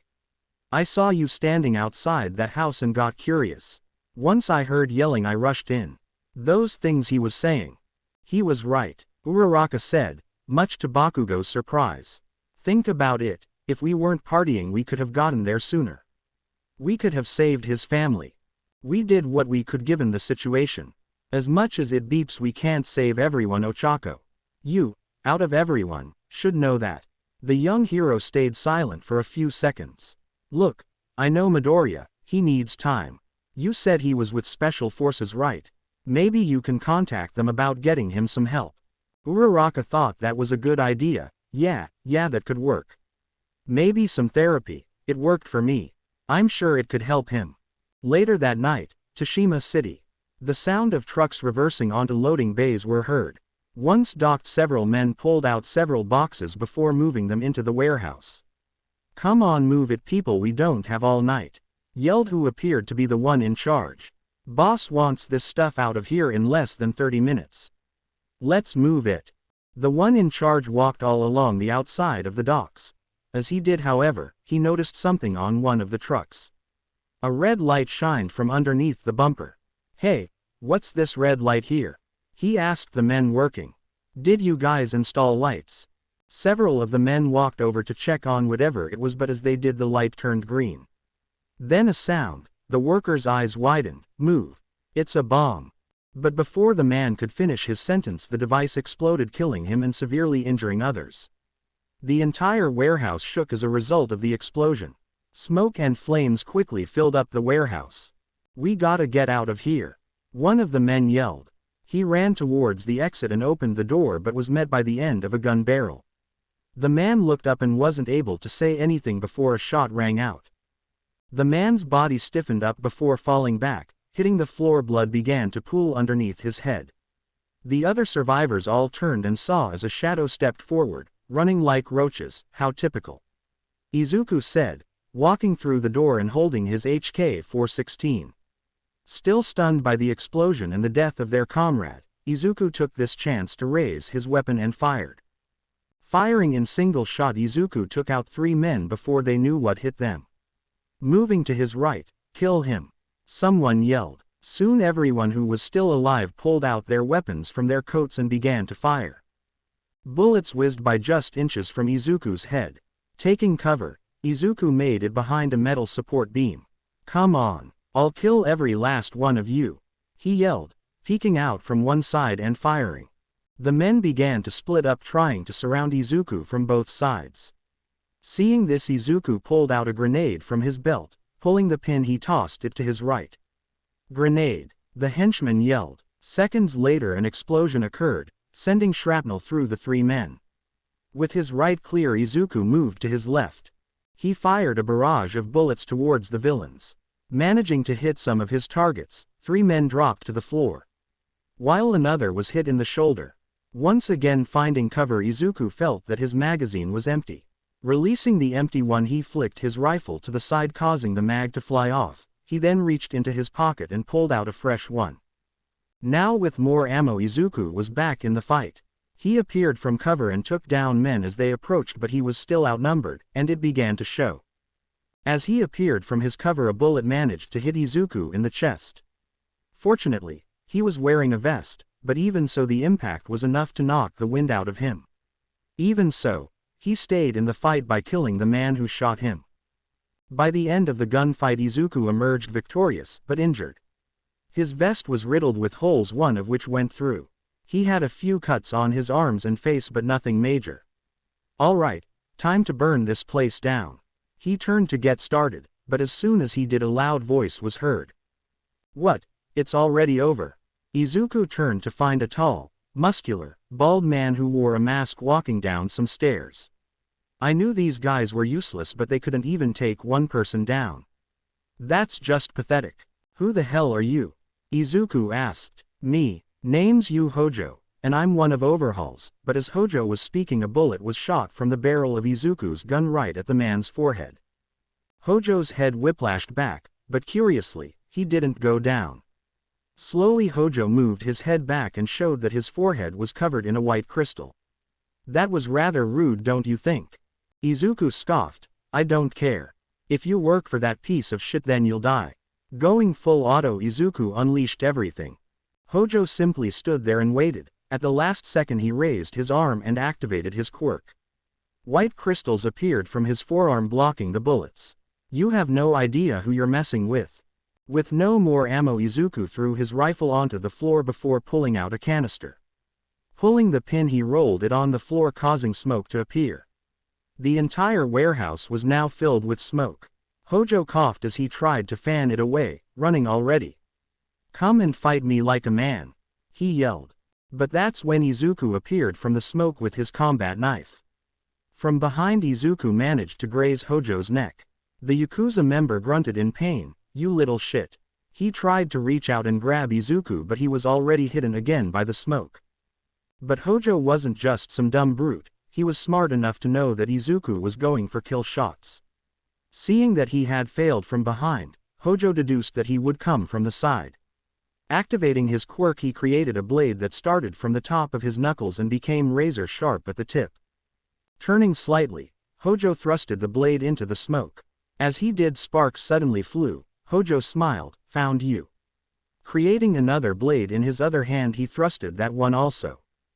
But once again he felt the crystal blade stop, but this time there were no sparks. As the smoke began to dissipate, Hojo's eyes widened. With one hand, Izuku blocked the blade with his knife. With the other, he caught it with his bare hand. Blood dripped down onto the floor as the crystals cut Izuku's palm. Hojo smiled. Not bad, but let's see you deal with this. The crystals on his arms suddenly grew. Izuku tried to hold them back, but it was too much. First was the crystal that he held with his hand. Knowing that it was too much, Izuku let go and dodged, but he was just a bit too slow. As he moved, the crystal stabbed into his shoulder.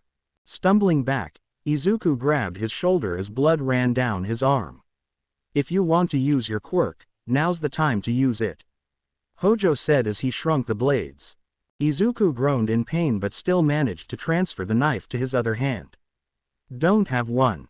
Hojo stood still for a minute. Really? He then began to laugh. You're quirkless. Oh god, and here I thought you were a threat. Appearing suddenly in front of Izuku, the Yakuza member grew crystals on his knuckles and punched him in the stomach. Izuku fell to his knees as he gasped for air. Regret coming here now, don't you? Hojo asked as he stopped in front of Izuku. When RSmallz hears about this, I'll get in trouble. But at least you'll be dead. Covering his fist with crystal, Hojo raised his fist into the air. But right before he was going to bring it down, Izuku moved. With the knife still in his hand, Izuku came up and stabbed Hojo in the knee. The villain screamed out in pain as Izuku twisted the knife and popped his knee out. Blood splattered onto the floor as Izuku pulled out the knife and went for the neck. The blade's tip was centimeters from piercing Hojo, but he managed to activate his quirk.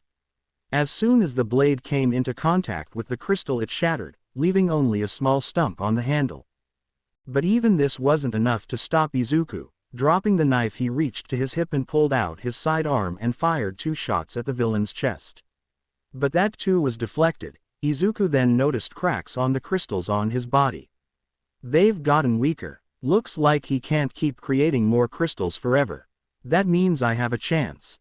Aiming for the head, Izuku fired 4 more shots. The crystal cracks some more. Knowing that his quirk wouldn't hold up much longer, Hojo needed to do something. You little shit, I'll kill you. Grabbing Izuku by the arm, he spun him around like a rag doll and threw him across the warehouse. Crashing into some barrels, Izuku spit out blood. I'm not done with you yet, said Hojo, running towards Izuku. Managing to dodge at the last second, Izuku had to come up with a plan. He couldn't win hand to hand, but maybe, just maybe, he could win by using his brain. Backing up against a pillar, Izuku waited for Hojo to attack. It was a punch which Izuku could dodge with ease. Hojo's fist hit the metal beam, causing it to deform. Going around to each beam, Izuku would dodge out of the way just as Hojo attacked, causing him to either break or bend the beams. Now it was just down to one final pillar. Quit running. Hojo yelled out in frustration.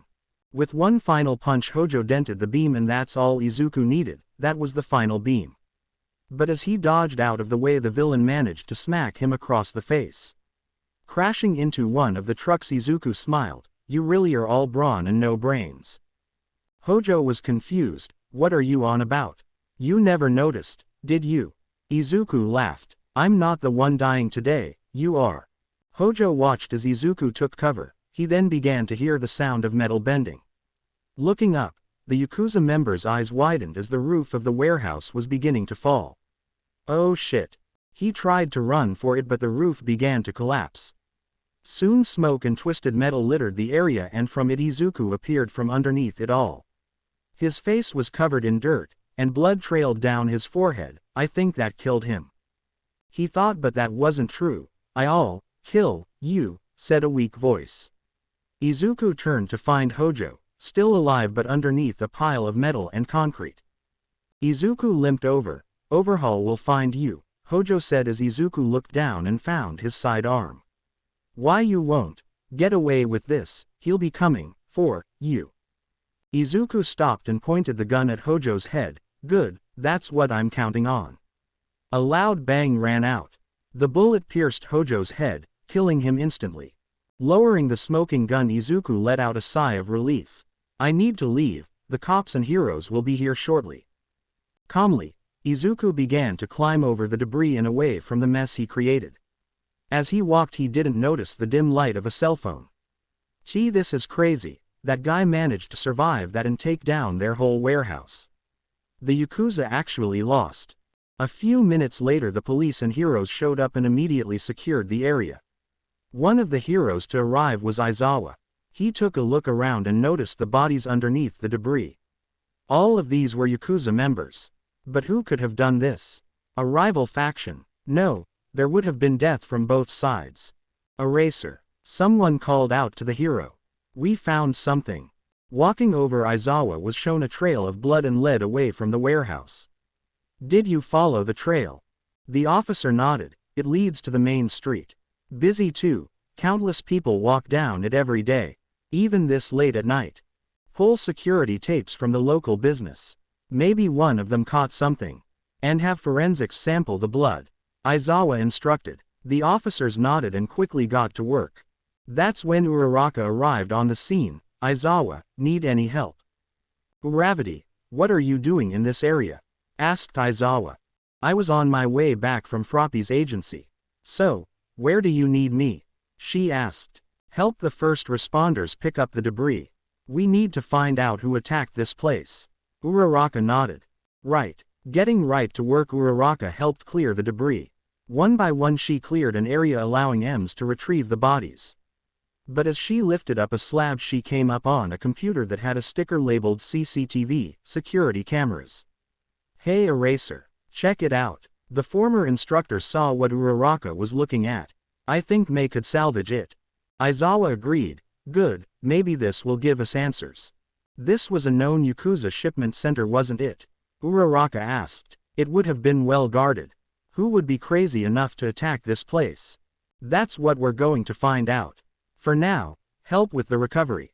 Uraraka nodded and went back to work. That's when someone else called out to Aizawa. Hey Eraser, you got to hear this. It was an officer. The hero walked over and saw that the officer was with a woman. Lady here says she got a look at the people who attacked this place. Not people, person, the woman said. After the gunfight was over, the entire building came crashing down on itself. I didn't think anyone could have survived, but someone did. It was crazy. He looked like a demon. Did you see their face? Or notice any features that could help us ID them? Aizawa asked. He was hurt, couldn't tell how bad, but enough to where it was noticeable. Didn't see this face though, sorry. The woman said. Damn, I thought you would have been able to see. Thanks, we'll make sure to catch this guy.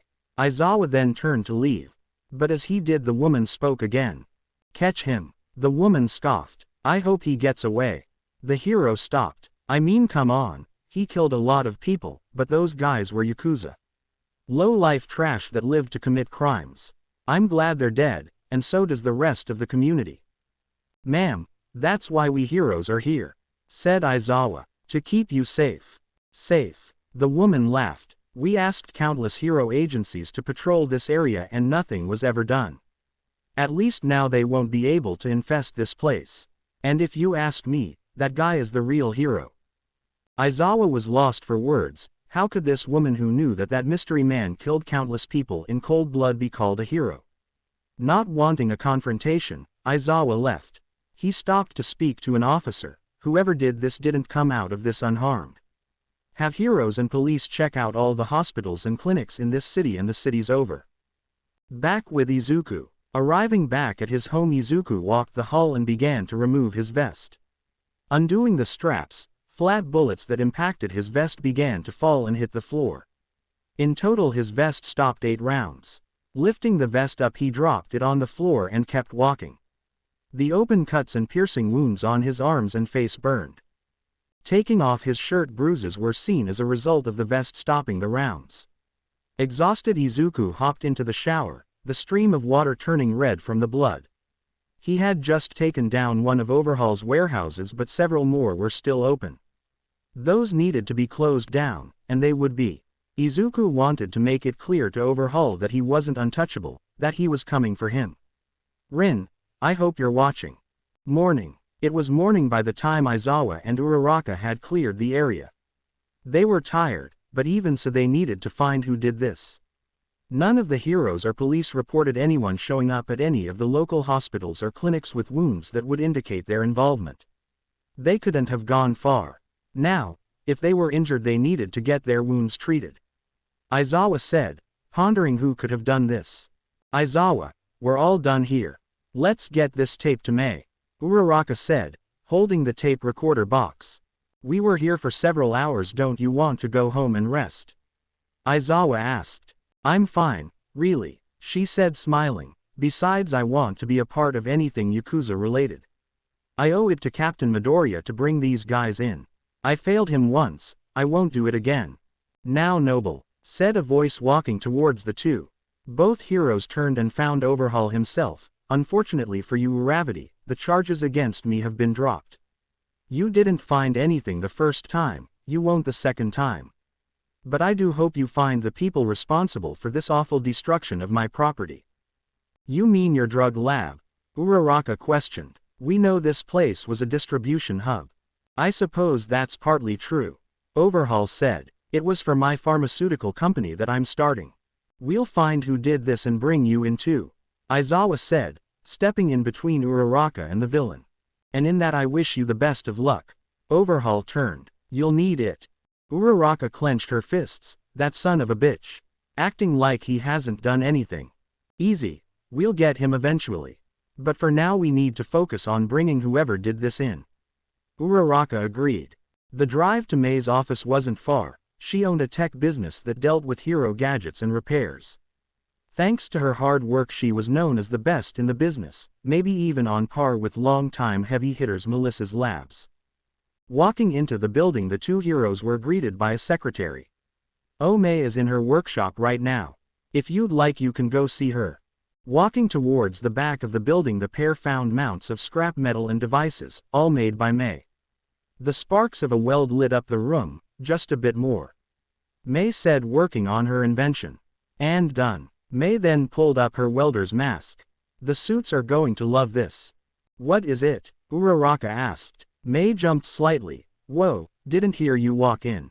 And this bad boy is a new material I made. It's sewed in the fabric of a hero suit, making it practically resistant to everything.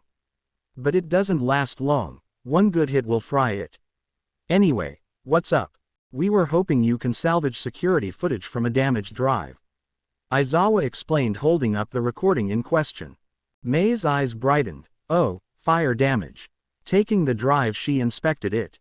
It's melted pretty good. Some of the hardware is melted too. Can you recover anything? Asked Uraraka. As long as the storage wasn't damaged too much I should be able to save everything. May turned around and placed the drive on her desk. Popping off the underside she inspected the device. There's some damage to the storage, some pins have melted as well. So not recoverable? Izawa asked. It should be impossible. But that's when May smirked. But not for me. I should have this up and running in no time. Moving some stuff around, May quickly got to work. It didn't even take a full 5 minutes until the drive came back to life. Not even fire can stop me. Although the encryption they had was pretty good. It took me a few seconds to crack that. But here we are, all the files you're looking for. Putting it up on a big monitor, May showed several video files. Awesome. Can you look up anything for yesterday? Maybe around midnight. May checked. Check this out. Clicking on the file, the CCTV video played on the screen.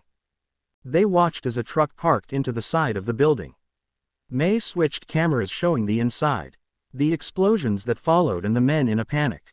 Seconds later they saw a flash of light, a gunshot. Then a man walking into frame holding an assault-style rifle. His back was to the camera which kept his face hidden.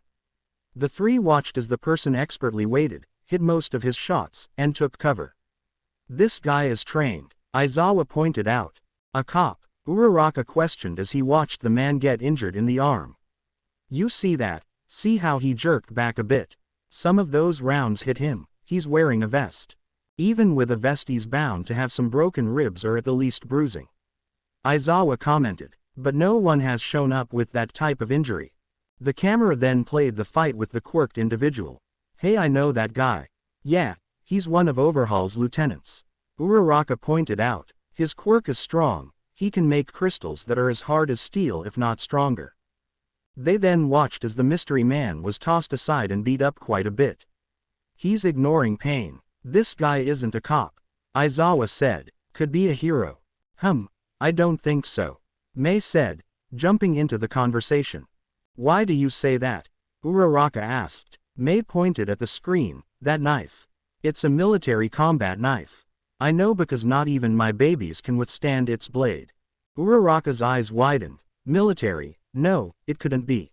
The video then showed the moment the warehouse came crashing down. The video turned to static for a few seconds before appearing once again. The camera was positioned where you could see a part of a demolished wall. Why you won't get away with this? Said Hojo. He'll come for you. Good, said another voice. That's what I'm counting on. They then heard a loud bang, a gunshot. Something else was picked up but the voice was muffled and distorted.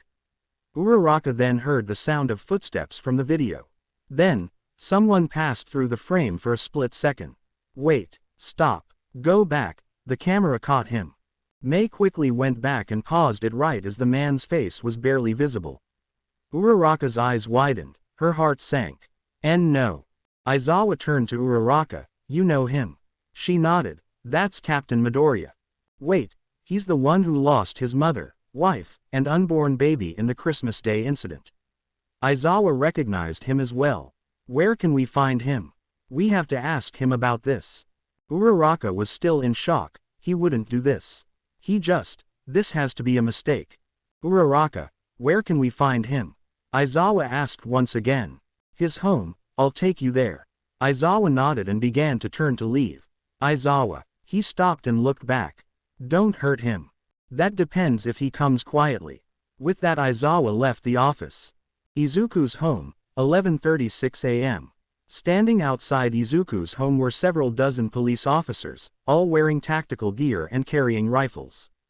This is too much. I'm just going to ask him to come down to the station with me. Uraraka protested, still in her hero costume. If it was really him on that video then he killed dozens of people last night. Izawa said, this is more than justified. We still don't know if he did it. Uraraka protested, still holding out hope.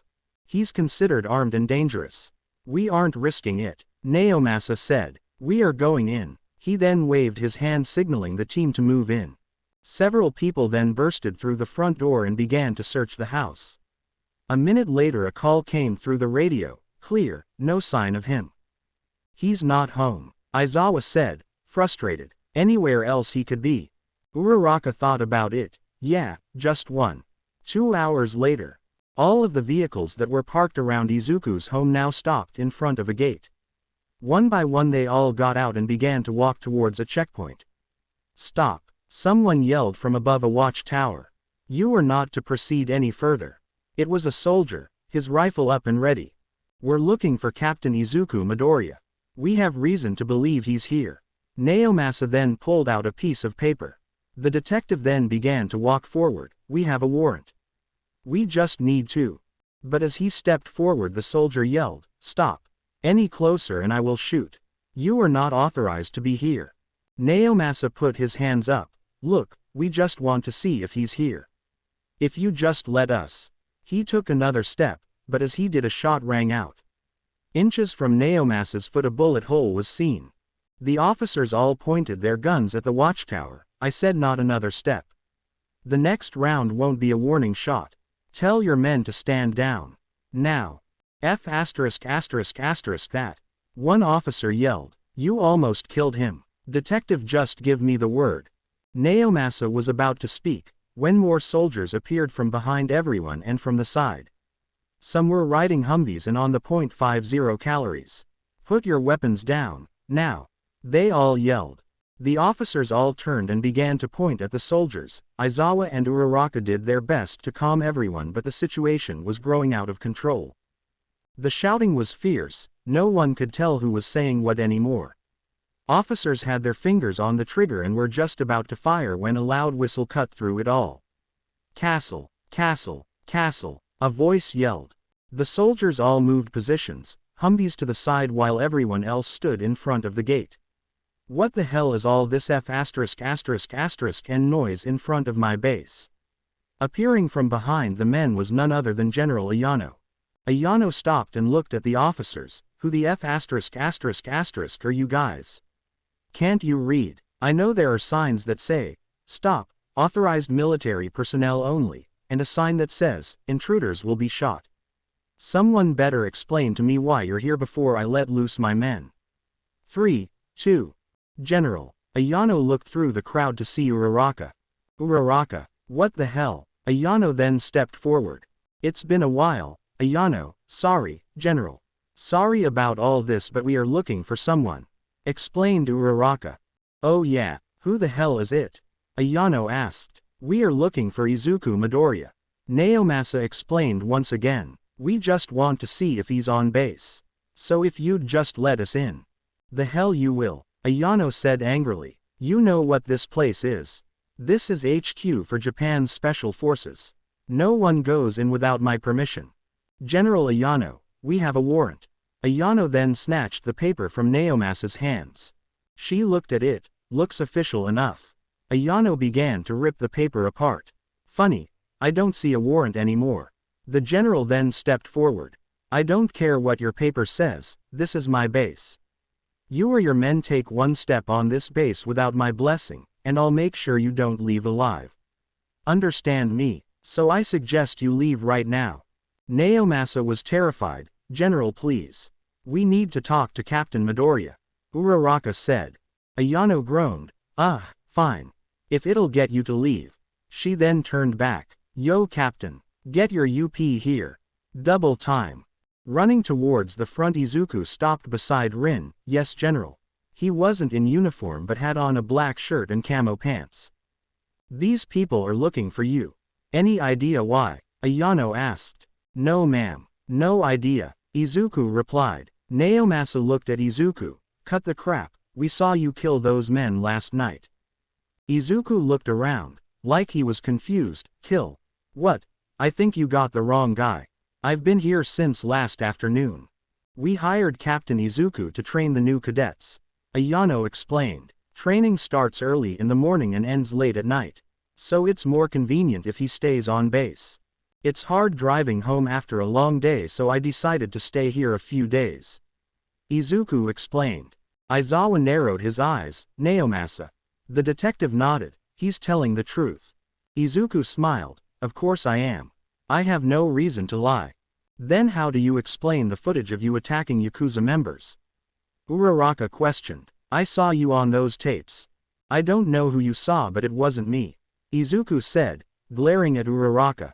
Oh, I get it, this is payback for before. So who sent you? Bakugo. Uraraka was insulted. That has nothing to do with this. You sure? I invited you into my home and you let another hero beat me. I spoke the truth, and you didn't like it. This is retaliation, Izuku said, stepping forward. What is he talking about? Aizawa asked. Izuku scoffed. Bakugo broke into my home, destroyed my property, physically assaulted me, and threatened me. All because he didn't like what I was saying. Is this true? Aizawa asked, looking at Uraraka. She stayed silent, which only confirmed it. We are going to talk about this when we're done here. It had to be you. No one else has the motive to kill those people. Uraraka protested. What about the families he's torn apart? What about the friendships he's ended? What about those who overdose on his products? Did they not have the motivation? Izuku stopped in front of Uraraka. Instead of trying to blame me for your failures, I suggest you start doing your jobs. Heroes. Uraraka lifted her finger and pointed it at Izuku. Rin wouldn't want you doing this. Please, for her sake, and well as yours, end this. She then turned around. We're leaving.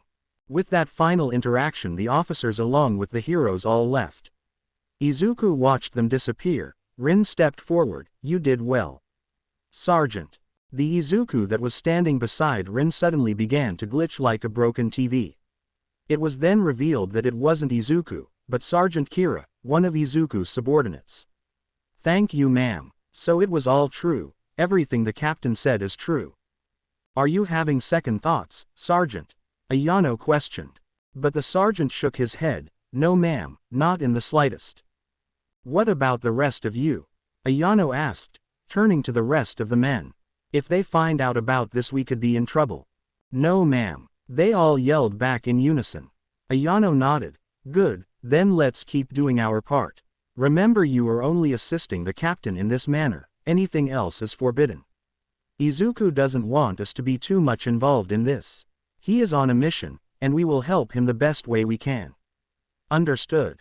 Yes ma'am. They yelled back. Good. Dismissed. With that order, the men outside began to walk through the gate. Ayano then turned. You can stand down now, Captain. Atop of the main building a few hundred yards from the main gate, the glint of a sniper scope was seen. Copy that, Izuku replied. Pulling his finger away from the trigger, Izuku breathed a sigh of relief. Tell me, Captain, were you really going to shoot? Ayano asked through the radio. Clearing the weapon, Izuku picked up his sniper. Yes, but only if they attacked you. Closing his eyes, Izuku reflected. General, I'll be off base for a bit. I'll need to borrow some toys. Copy that. Just don't go overboard. But I guess it's a bit late for that, isn't it? Ayano asked. Yeah, far too late. Leaving the roof, Izuku began to walk down the stairs, and I'm just getting started. Following the confrontation at the base, the heroes decided to regroup. But this time it wasn't just Aizawa and Uraraka, this time it was all of former Class 1A. Meeting inside of UA itself, they all sat around talking with each other, waiting for someone to arrive. It's been a while since we've all met up at the school, said Kirishima. It has, said Mina. Brings back a lot of memories. Some good, some bad, but overall not too bad. Momo said. So why are we all here? That's what I'm going to explain. Everyone turned to find Uraraka walking into the room, followed by Aizawa and none other than All Might himself. After his fight with his archenemies, All Might retired. The former #1 hero was now old, skinny, and a skeleton of his former self. Alright, I know you're all busy, so I'll keep this short and simple. Uraraka then pressed a button on a remote, which dimmed the lights and turned on the projector. From it, Izuku's picture was shown. Hey, that's that guy from the Christmas disaster. Momo pointed out. You said his name was Midoriya, right? Uraraka nodded. Meet Izuku Midoriya, former captain of Japan's Special Forces. He was the one responsible for the massacre and destruction of one of Overhaul's facilities. She then clicked the remote again and showed pictures of the massacre. The heroes flinched as they saw the bodies left behind. This guy's quirk must be insane if he did all that. Jiro commented. That's the thing, he's quirkless. Everyone's eyes widened. At the age of 4, Captain Midoriya was diagnosed as quirkless. And as you know, our society isn't tailored for those without a quirk. His file says he was bullied, both physically and mentally growing up. Uraraka looked at Bakugo. This is why he joined the armed forces. There he learned everything and anything about combat. He is a master at detection, stalking, target range estimation methods, camouflage, tracking, bushcraft, fieldcraft, infiltration, special reconnaissance and observation, surveillance, target acquisition, and is a master of any and all firearms. When I first met him he already had a nickname. His squad called him the Reaper. Silent and shows himself when you least expect it. He has been on more search and destroy missions than we have villain encounters combined. Just then a hand went up. It was Jiro. Wait, I'm confused, why are you telling us all this? That's when Aizawa stepped forward. We have reason to believe that Captain Midoriya is on a revenge tour. His target is anyone remotely responsible for the death of his mother, wife, and unborn child. Unfortunately, that includes you, since you were present at the massacre. You mean he'll try and kill us? Mina asked. Aizawa nodded. Yes, there's a possibility. Fortunately it seems like he's only going after villains. But even so we need to catch him before he kills again. Demanded Uraraka. We will be patrolling Overhaul's remaining warehouses. Whoa. We have to protect that asshole. Kaminari asked. He's a villain. Why don't we just let this captain deal with him? It'll save us the trouble. Because that's not what heroes do. Said All Might. We have a moral obligation to be better than the villains we fight. What Captain Midoriya is doing is wrong, plain and simple. But he has no quirk. How much trouble can he actually be? Mineta asked, kicking his feet on the desk. Make no mistake, you don't need a quirk to be deadly. Captain Midoriya is a master with a sniper rifle and can kill us before we know where it came from. He's also the second most skilled person ever in the Special Forces. First place was his wife. All Might explained. Take him seriously, if you don't then your life is forfeit. His picture is already being distributed to all agencies and police stations. If you see him, do not fight him alone. Aizawa explained. Wait for backup if you are alone and track him from afar. The class all nodded. Good, dismissed. With that everyone got up to leave, all except Uraraka who stayed behind. Uraraka then looked at the table to see that there was still one person left, Bakugo. Do you really think he did all that? I saw the video, it was him. Uraraka said. There's no doubt about it. Bakugo sighed. He's nothing like how I remember him.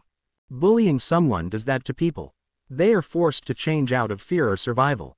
Our society relies on quirks. The suicide rate for quirkless individuals is nearly 60%, and that's only the ones we know about. Your bullying didn't help either. I know I messed up, I want to make things right. Said Bakugo getting up. I should go see him. That might be the last thing you should do. Uraraka warned. Captain Midoriya is already on a knife's edge. Seeing you might trigger memories from his past. Give him some time. Bakugo lowered his head. I said some pretty awful stuff to him. I'm sure you're sorry, but right now we need to make sure he doesn't do this again. Uraraka then got an idea. I'm going back. Are you crazy? You just warned me about seeing him. He already told us he doesn't want to see us again. He could end up attacking you. Bakugo warned. I'll just have to trust that he won't. With that Uraraka left the room. Later, Overhaul was pissed off. How the hell did AF**** and nobody kill several of my men, destroy both my factory and my product, just get away like that? It seems to me like you have a problem. Shigaraki said as he sat at a bar. A problem? No, this person isn't a problem, he's a flea, an insect. Overhaul paced back and forth. Calm down, do you know who this guy is? Shigaraki asked. No, the heroes took the film and anyone who did see him is dead. Overhaul let out a sigh. It's fine, it's just one warehouse. I still got plenty. Production will be slower but I'll make up for it. Just then Overhaul's phone began to ring. Yeah, what is it? The villain's eyes widened. When? Did anything? F******, F******, F******, F******, F******, F******, I don't care what it takes, you to find this piece of shit and kill him. You hear me, I want his head on a pole.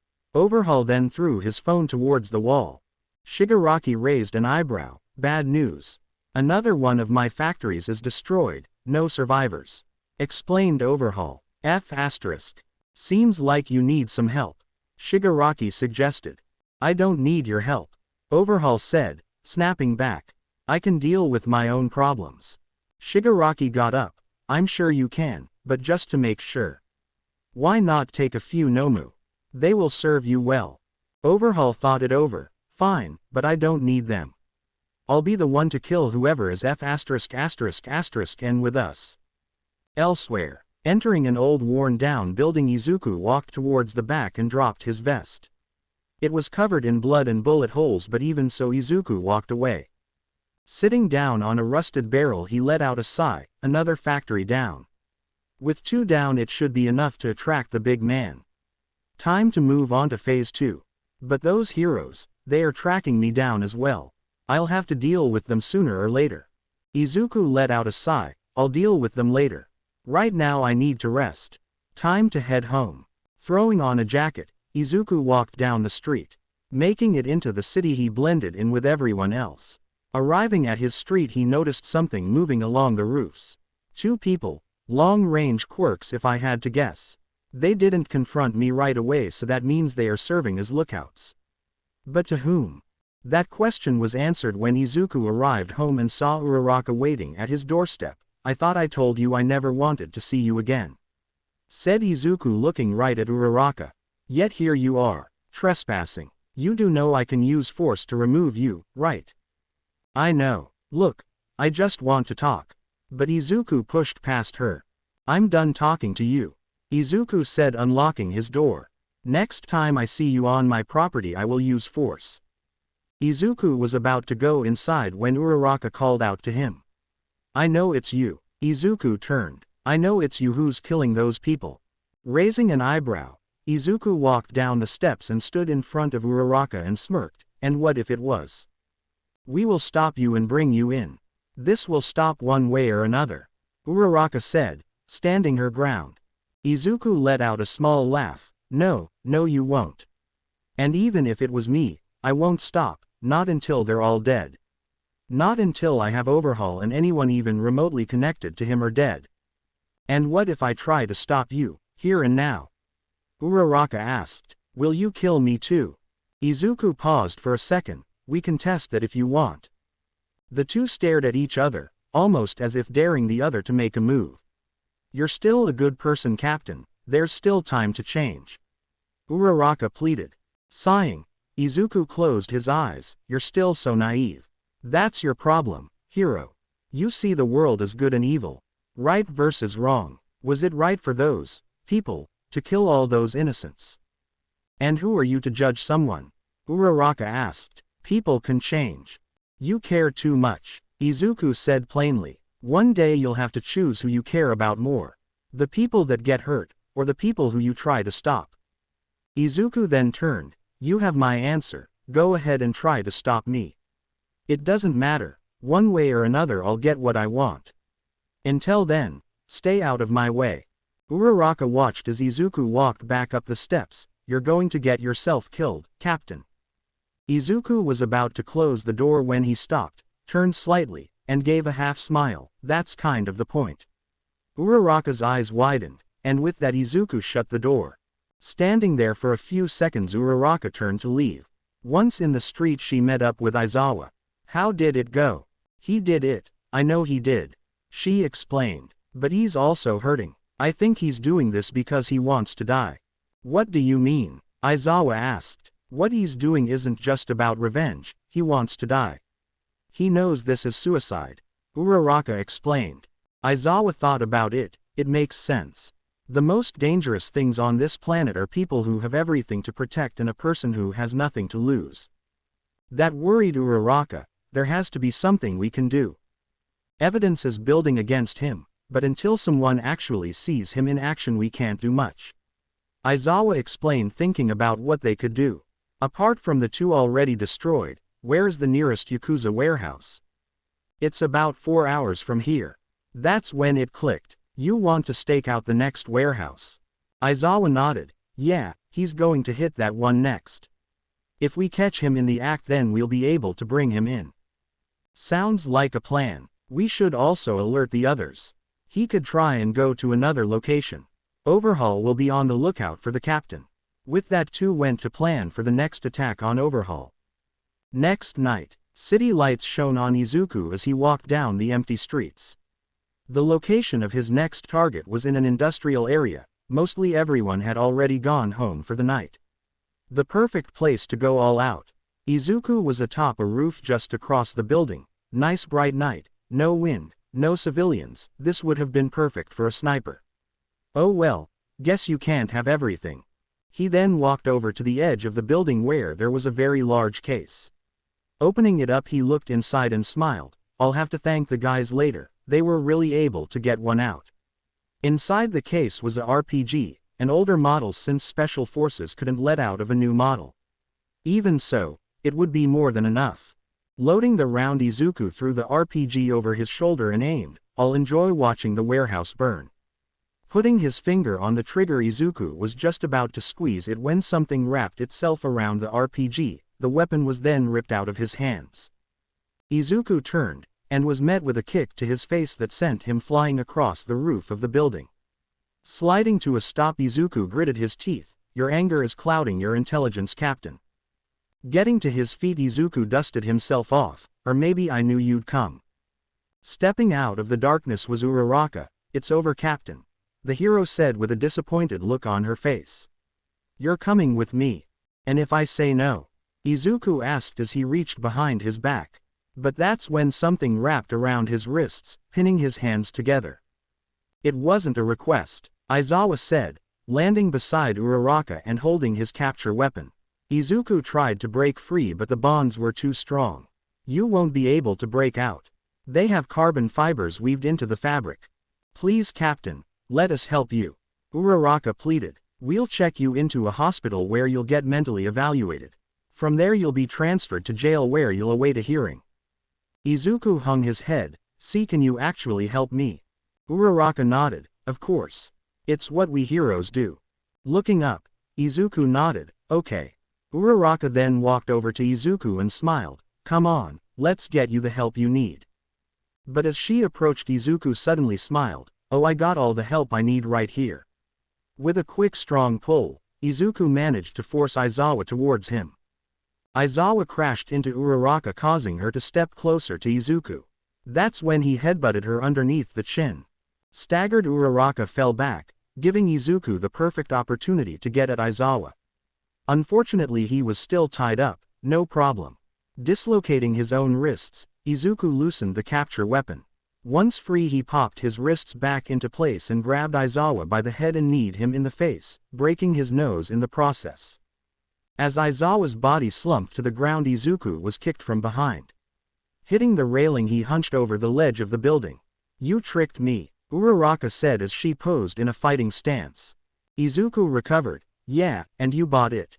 Some hero you are. Rushing at each other, the two engaged in hand-to-hand combat. They blocked with their forearms, kicked, and dodged. To the untrained eye it seems as if they were evenly matched, but that was far from the truth. Mid-fight, Uraraka could tell she was going to lose. Why? Because it seemed that they were equals. Izuku should be mopping the floor with her. He's going easy on me.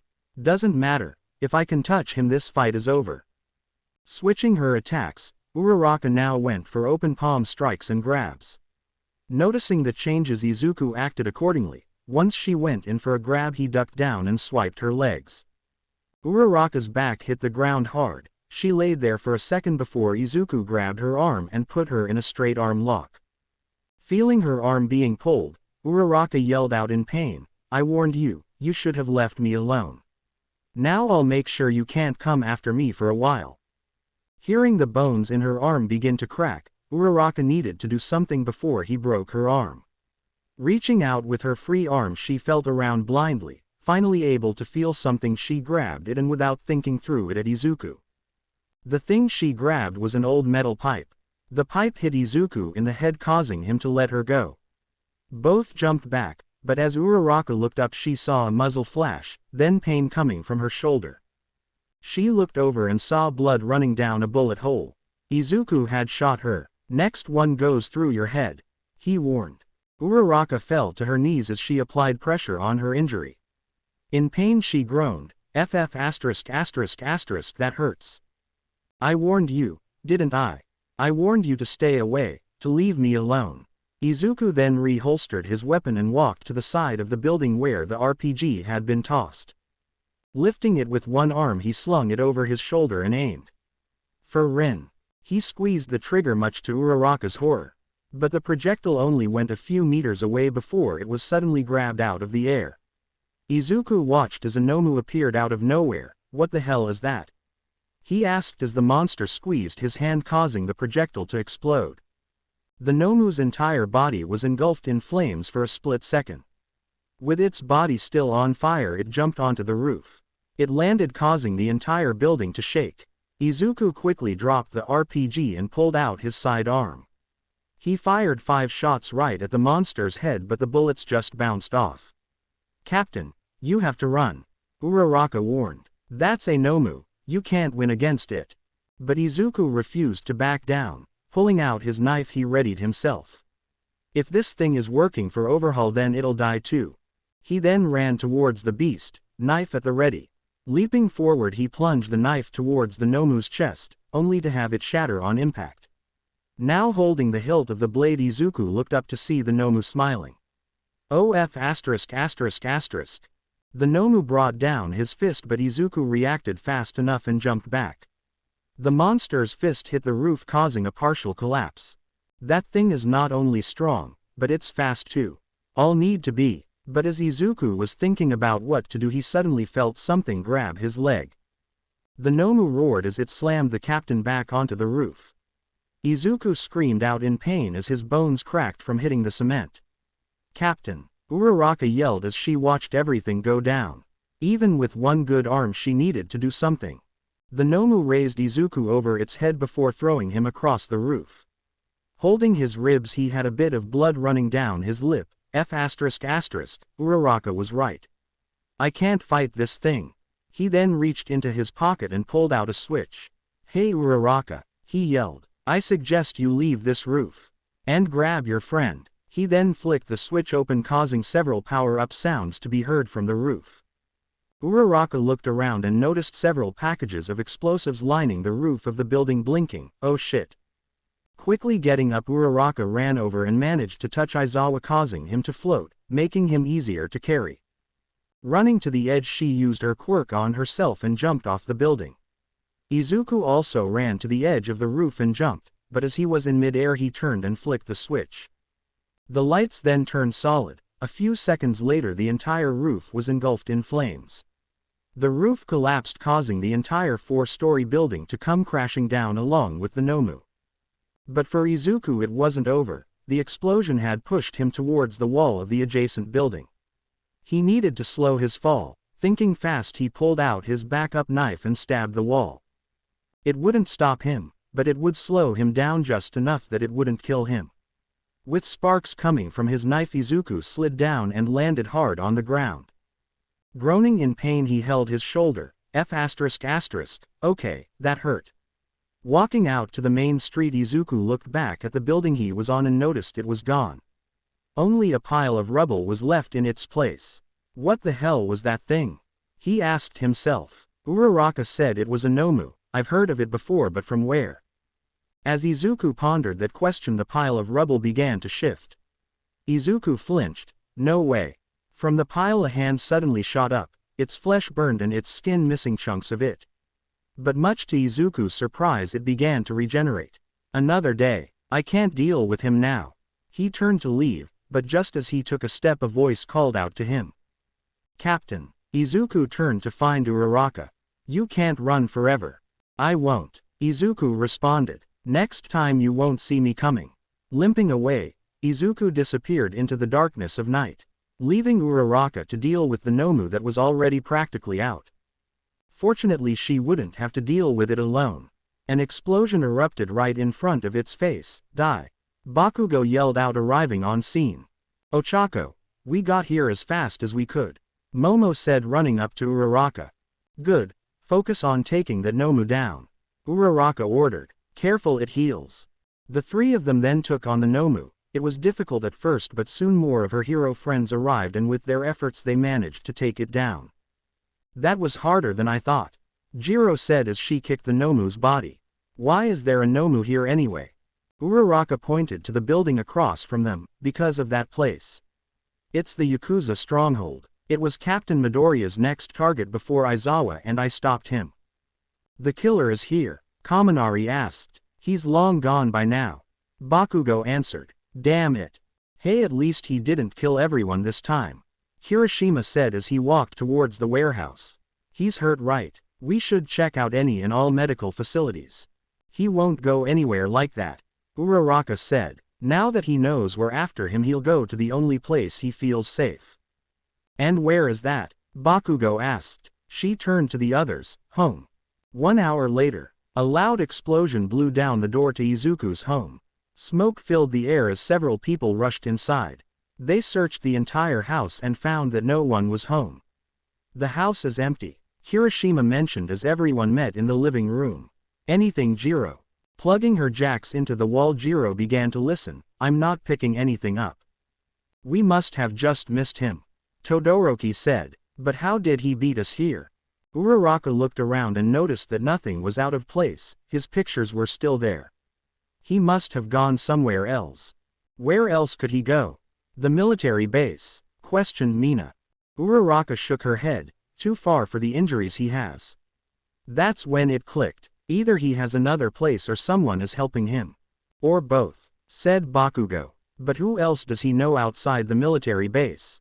Before anyone could answer that question, Jiro suddenly picked something up.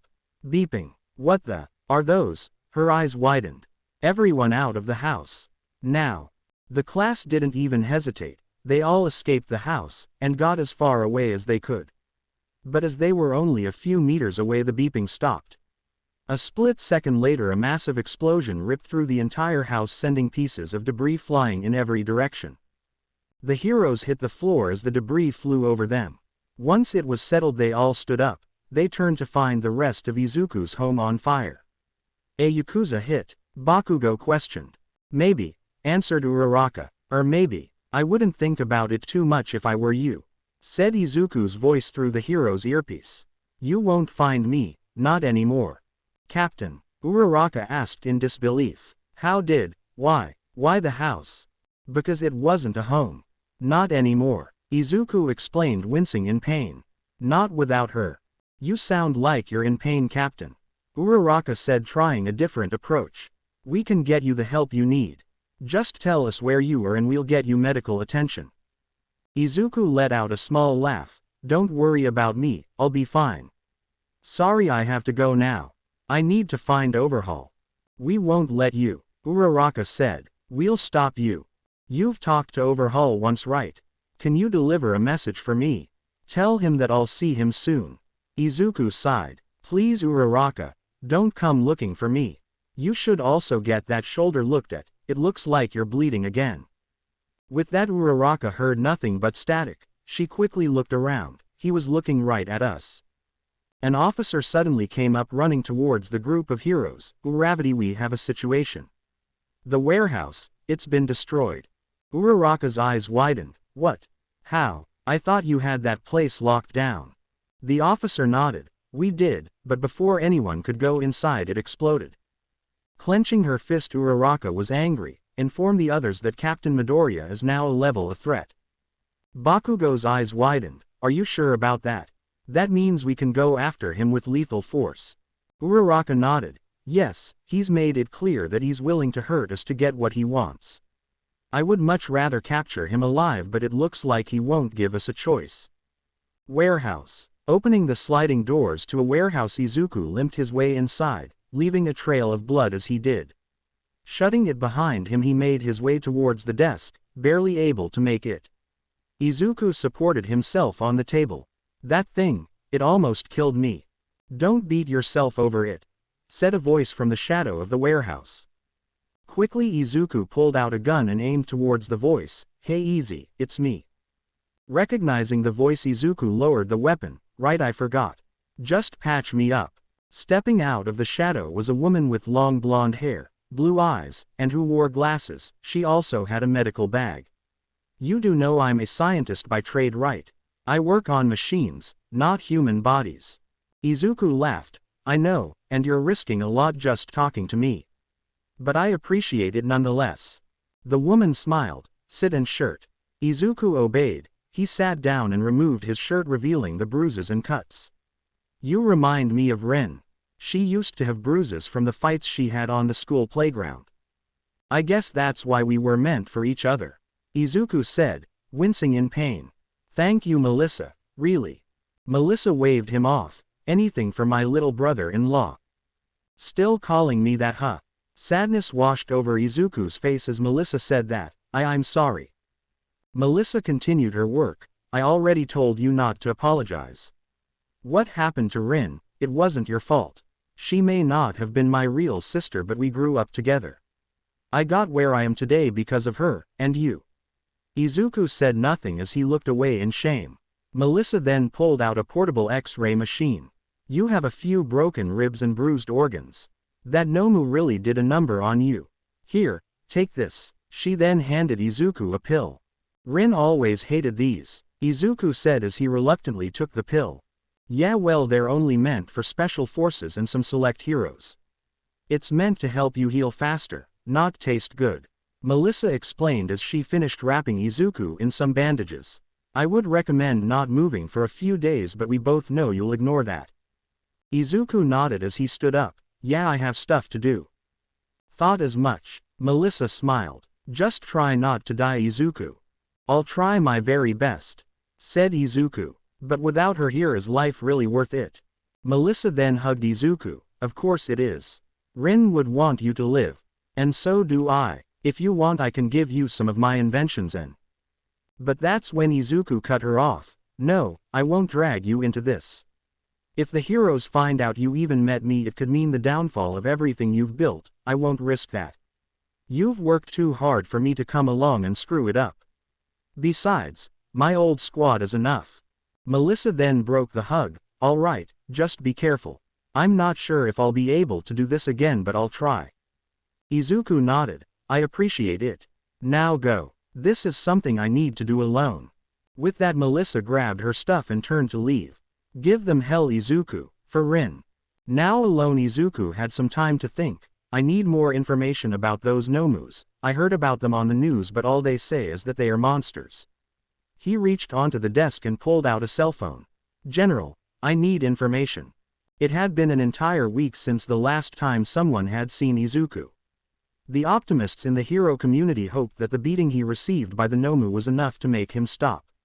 But Uraraka knew better than that. Sitting in her office, Uraraka removed her helmet. It had been a long night of patrolling and she needed a break. But she still had something to do. A whole week and still no sighting of the captain. Those wounds wouldn't have killed him, but he would still need treatment. Still thinking about the captain? Sue asked as she walked into Uraraka's office. The hero looked up to find her friend wearing her civilian clothes. Yeah, I've been chasing down any leads, but still nothing. We won't be able to find him, not unless he attacks another base. Or overhaul himself, Sue said. If you don't mind me asking, why do you care so much about the captain? Uraraka stayed quiet for a bit. Honestly, I owe everything to his wife, Rin. I was training with the JSDF when my parents passed away. I thought about quitting being a hero, and I was just about to when Rin appeared. She was an advisor to the squad I was training with. She pulled me aside, talked to me, and listened to what I had to say. After that we kept in touch. If it wasn't for her kindness, then I would have quit. She helped me through my darkest days. I just wish I could have helped her when she needed it. So that's why you want to help the captain? Uraraka nodded. If I couldn't help her, the least I can do is help her husband. Uraraka then stood up. I'm going to head back out again. Uraraka tried to reach for her helmet but was stopped when Sue prevented her from grabbing it. No, she said sternly. You have been out all night and need your rest. If you want, you can sleep here, but don't leave until you've slept enough. But, no buts. Sleep, Sue demanded. Seeing that she wasn't going to let her go, Uraraka reluctantly agreed. Fine, but if there's even a mention of the captain, wake me up. Uraraka slept for a few hours before waking up around 3 p.m.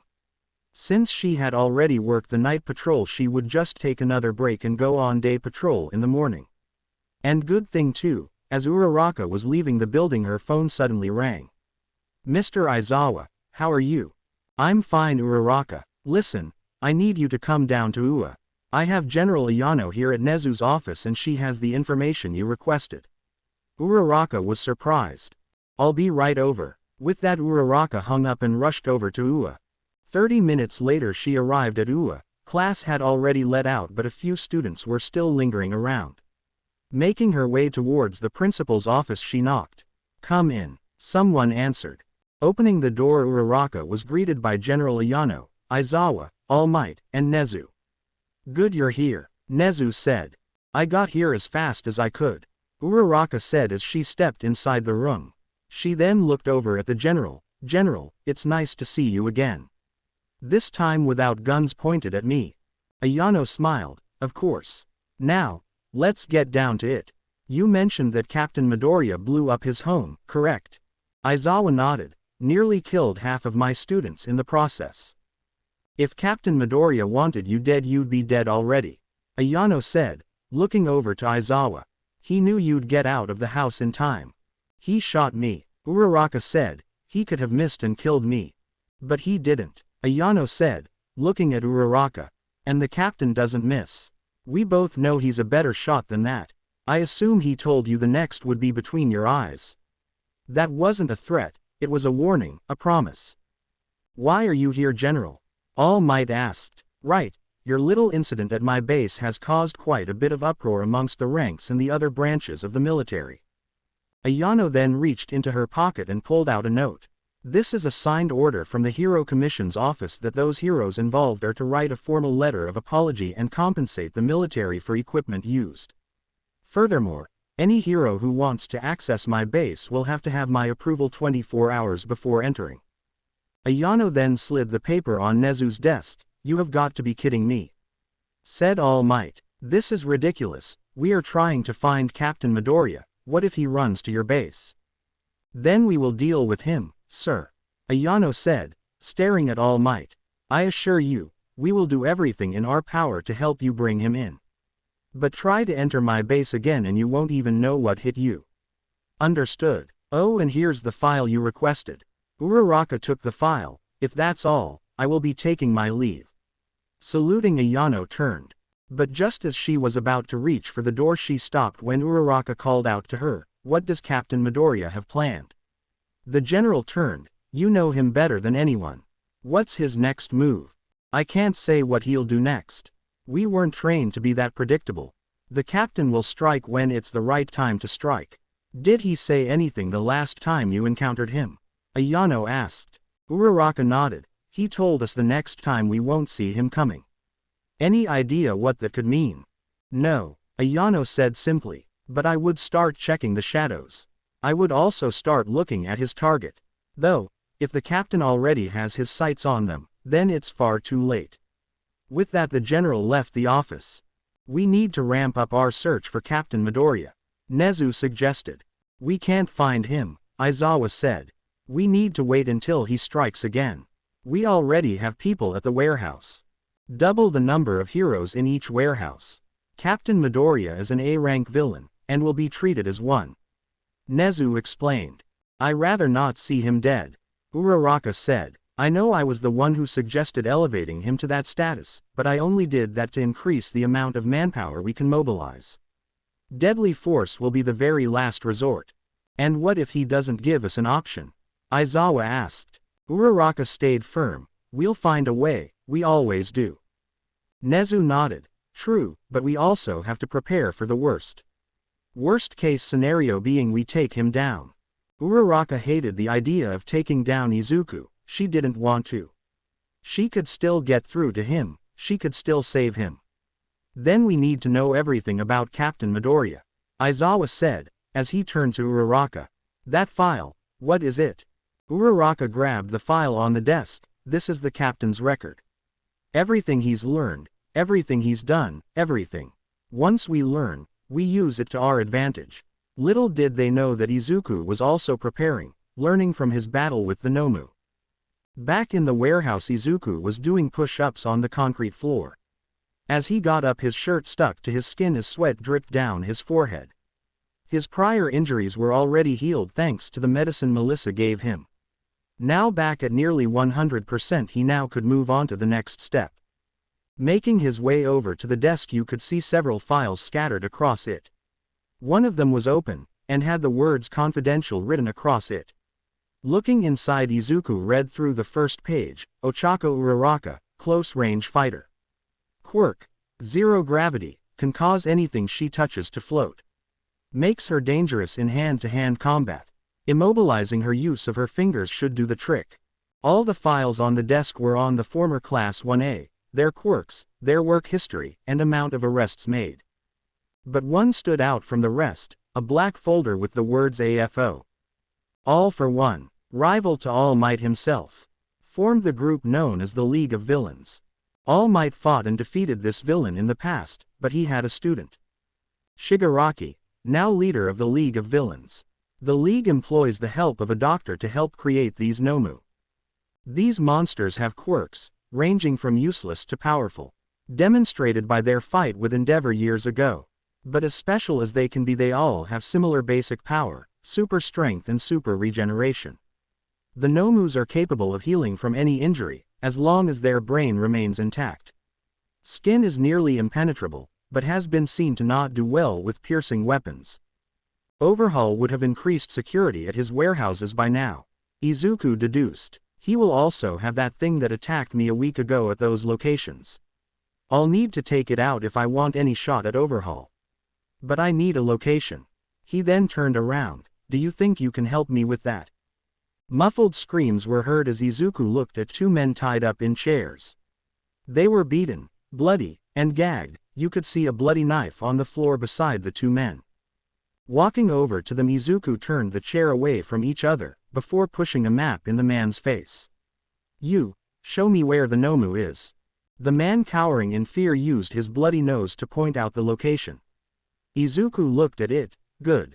Now he better point at the same location or you're both dead. Taking out another map, Izuku did the same with the second man. Show me. This man did not want to cooperate. Seeing his refusal, Izuku kicked the man in the chest so hard that he broke the chair which he was sitting on. Now laying on the ground, the man gasped for air. That's when Izuku appeared, grabbed the man by the head and forced him to look at the map. I'll give you another chance. Show me where. With his bloody nose, the man pressed on the map.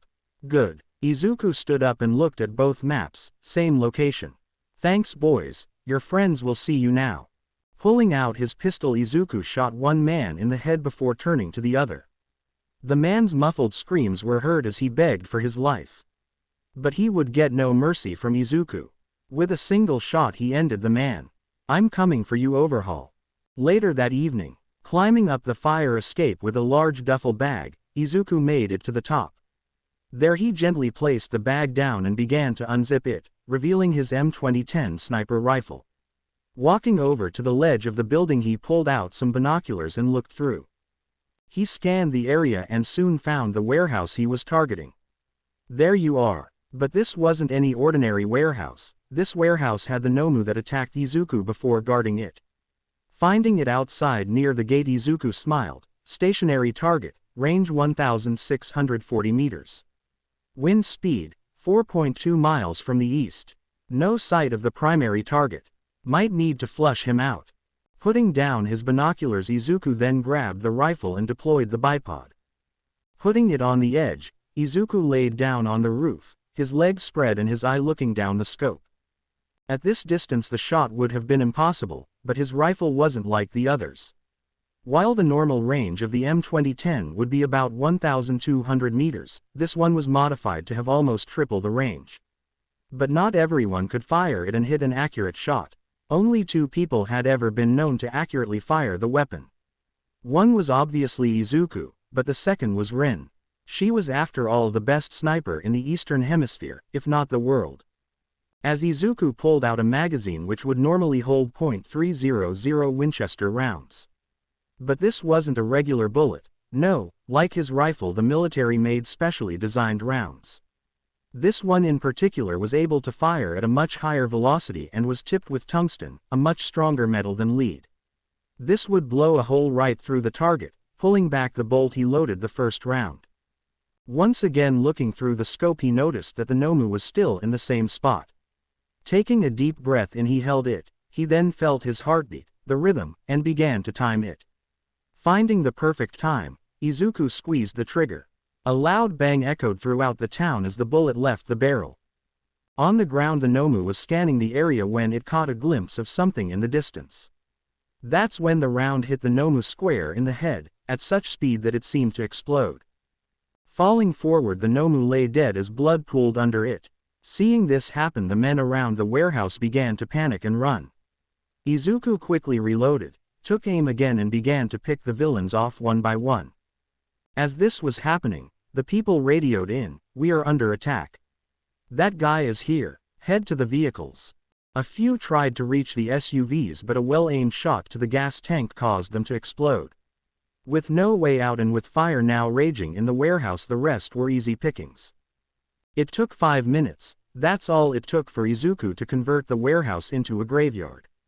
With the barrel of his rifle steaming, he got up. One more on the list. Izuku began to pack up his things and was just about done when he heard something behind him. Turning, he saw that there was one person standing there. "Uraraka, why is it always you?"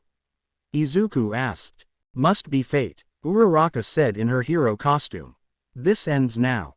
You didn't stop me before, why would this time be any different?" Izuku asked, reaching behind his back.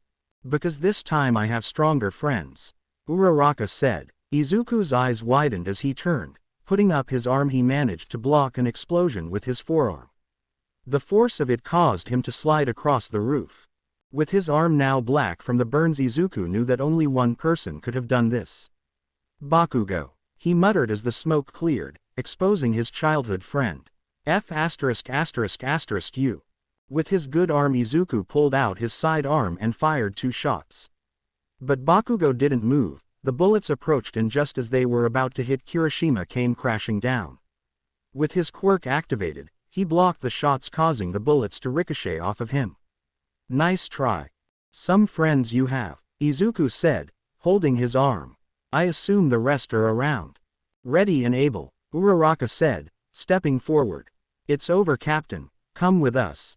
No one else has to get hurt." Izuku looked around at his current situation. "And if I say no?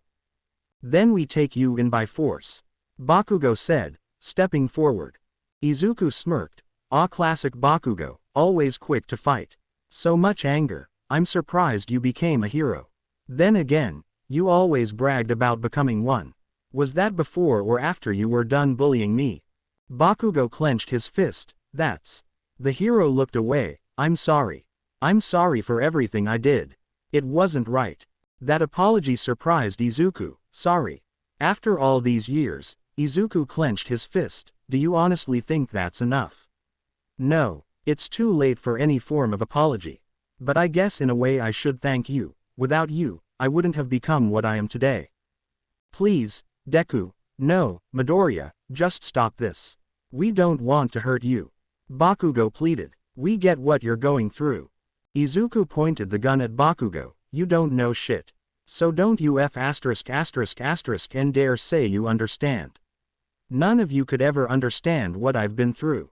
The heroes looked like they were about to attack, but Uraraka stopped them. "Maybe you're right. Maybe I don't know. But I do know that you've been through a lot. The wars you had to fight, the people who you called comrades you had to bury. Like that raid in Jerigston, where you lost half of your squad in an IED. You went there to secure intel on a terrorist organization, only to find out that the information wasn't there." Hearing that, Izuku narrowed his eyes. "Shut up," Uraraka continued. "Or the time you spent captured by rebels. Tortured, beaten, and starved nearly to death." "PTSD," Izuku said. "That's what you're trying to paint me as." He scoffed. "I've faced death more times than I can count, heroes. But I came through because I had Rin. I wasn't afraid then. Izuku then pulled out a switch from his pocket. And I'm not afraid now. I push this button and this entire building comes down, taking us down with it. We can take you down before you press that button, Uraraka said, narrowing her eyes. This plan won't work a second time. Are you willing to test that? Izuku asked, daring them to test him. Before either of them had time to even think about their next move, something came flying at Izuku. Whatever it was, it tackled him to the ground. Dropping the switch, Izuku managed to grab whatever it was that tackled him. It looked like a Nomu, but instead of a humanoid form, it had more of a dog look to it. It was dark in color, had its brain exposed, and its mouth had razor-sharp teeth. Captain, Uraraka yelled. She tried to rush over to help, but she too was attacked by one of these Nomu dogs. Soon a pack of them appeared and began to attack everyone in sight. With the Nomu trying to bite his face, Izuku had to use everything he had just to hold it back. But he wouldn't be able to hold on for long, knowing that he needed to act. Using his strength, Izuku waited as the Nomu went for another bite. As it did, Izuku pushed it slightly, causing it to hit its head on the cement. Taking this chance, Izuku pulled out his knife from his waist and stabbed the beast in the side of the head. It yelped as Izuku threw it off of him. Now on his feet, he looked around and saw the heroes fighting with several of these Nomu dogs. Where the F*** did these come from? That's a simple question. A voice said inside Izuku's head. I'm the one who sent them. Izuku's eyes widened. Overhaul. I heard you're looking for me. Izuku looked around desperately for Overhaul. You can stop looking around, I'm not near you. Which is unfortunate, since I wanted to see my Nomu dogs rip you apart limb from limb. You killed my wife, my unborn child. Nothing could describe the rage inside of Izuku at this moment. I'll find you, Overhaul. No, you won't. The villain said with a bit of smugness. You will die here, and I will forget all about you. So I suggest you enjoy these moments, since they are your last. Communication with Overhaul was cut off. Izuku stood in the middle of the battlefield. Just then a Nomu dog jumped at him. Izuku dodged by rolling away. As he stopped, he grabbed his sniper rifle. With one quick motion, he pulled the bolt back and fired another shot. The bullet traveled through the Nomu dog's head. The heroes all stopped as they heard the shot ring out. Even more Nomu dogs then appeared. Using his marksmanship, Izuku took out several as they tried to attack him. But he had limited ammunition, and by the third magazine he now had an empty gun. Shit. He tried to use the rifle itself to defend himself, but the Nomu dogs jumped him from different angles. One managed to bite him on his forearm. Izuku tried to shake him off by using a knife to kill it. But as he did, another one bit him in the shoulder, drawing blood. He managed to get it off before stabbing it in the head, but Izuku knew this was a losing fight. Looking around, he saw that the heroes were also having trouble with the large amount of Nomu dogs, and more were climbing the building. So be it, he said, pulling out the detonator. As Uraraka was fighting, she saw from the corner of her eye Izuku, holding the detonator. Captain, no, she yelled. Pointing her fist towards him, Uraraka fired wires from her gauntlets. The wires attached themselves around Izuku's arm, but it was too late, he had already pressed it. Floor by floor explosions detonated. Seeing this, Uraraka pulled on the wires and yanked Izuku towards her. Fortunately, she did just as the roof of the building exploded, causing it to cave in. Now on the roof of the adjacent building, Izuku rolled to a stop in front of Uraraka. You idiot. Izuku turned. You could have died. Izuku grabbed the wire with his free hand and snapped it. Well, I didn't, and don't expect me to thank you. The two stared at each other, but as they did, Izuku suddenly pulled out his pistol and aimed at Uraraka. Surprised, the hero's eyes widened, then two shots rang out. Uraraka flinched as the two bullets flew by her head and hit a Nomu dog that was going to attack her. The body flopped down in front of her. Looking at it, she turned towards Izuku. But he wasn't there. Hearing the sound of metal crunching over the edge, she ran over and looked down. Izuku was using the wires he snapped as a rope to climb down. Landing on the ground, he looked up and saw Uraraka. Without saying a word, he took off. But she wouldn't let him go that easily. You're not getting away that easily. Using her quirk, Uraraka landed softly on the ground and gave chase. But when she landed, 3 Nomu dogs appeared. "I don't have time for you." Izuku ran towards a convenience store, where he found a car. Quickly breaking the window, he opened the door and unlocked it. Going underneath the steering wheel, he grabbed 2 wires and began to hotwire the vehicle. Once on, Izuku kicked it into gear and took off. 4 minutes later, Uraraka arrived with Izuku nowhere in sight. Damn it, where did he go? Just then a large car pulled up. It looked like a modified tank. The window slid open, revealing none other than All Might himself. "Get in," he said. Without a second thought, Uraraka jumped in. "All right, hold on, I'm tracking him now." "What are you doing here?" she asked, confused as to why All Might himself was driving the car. "I'm helping," he said as he activated his boosters. "Now hold on." Driving down the streets, All Might weaved in and out of traffic. "He's almost out of the city," the hero said, looking at a monitor. "He's heading towards the base." Uraraka deduced. "He knows we can't touch him if he gets there." "Not if we can stop him." Stepping on the gas, All Might accelerated. With Izuku focusing solely on driving, he took every turn aggressively and ran every red light. Soon sirens were heard behind him. Looking in the rearview mirror, he saw several cop cars chasing him. Pulling out his pistol, he began to fire from inside the vehicle and towards the officers.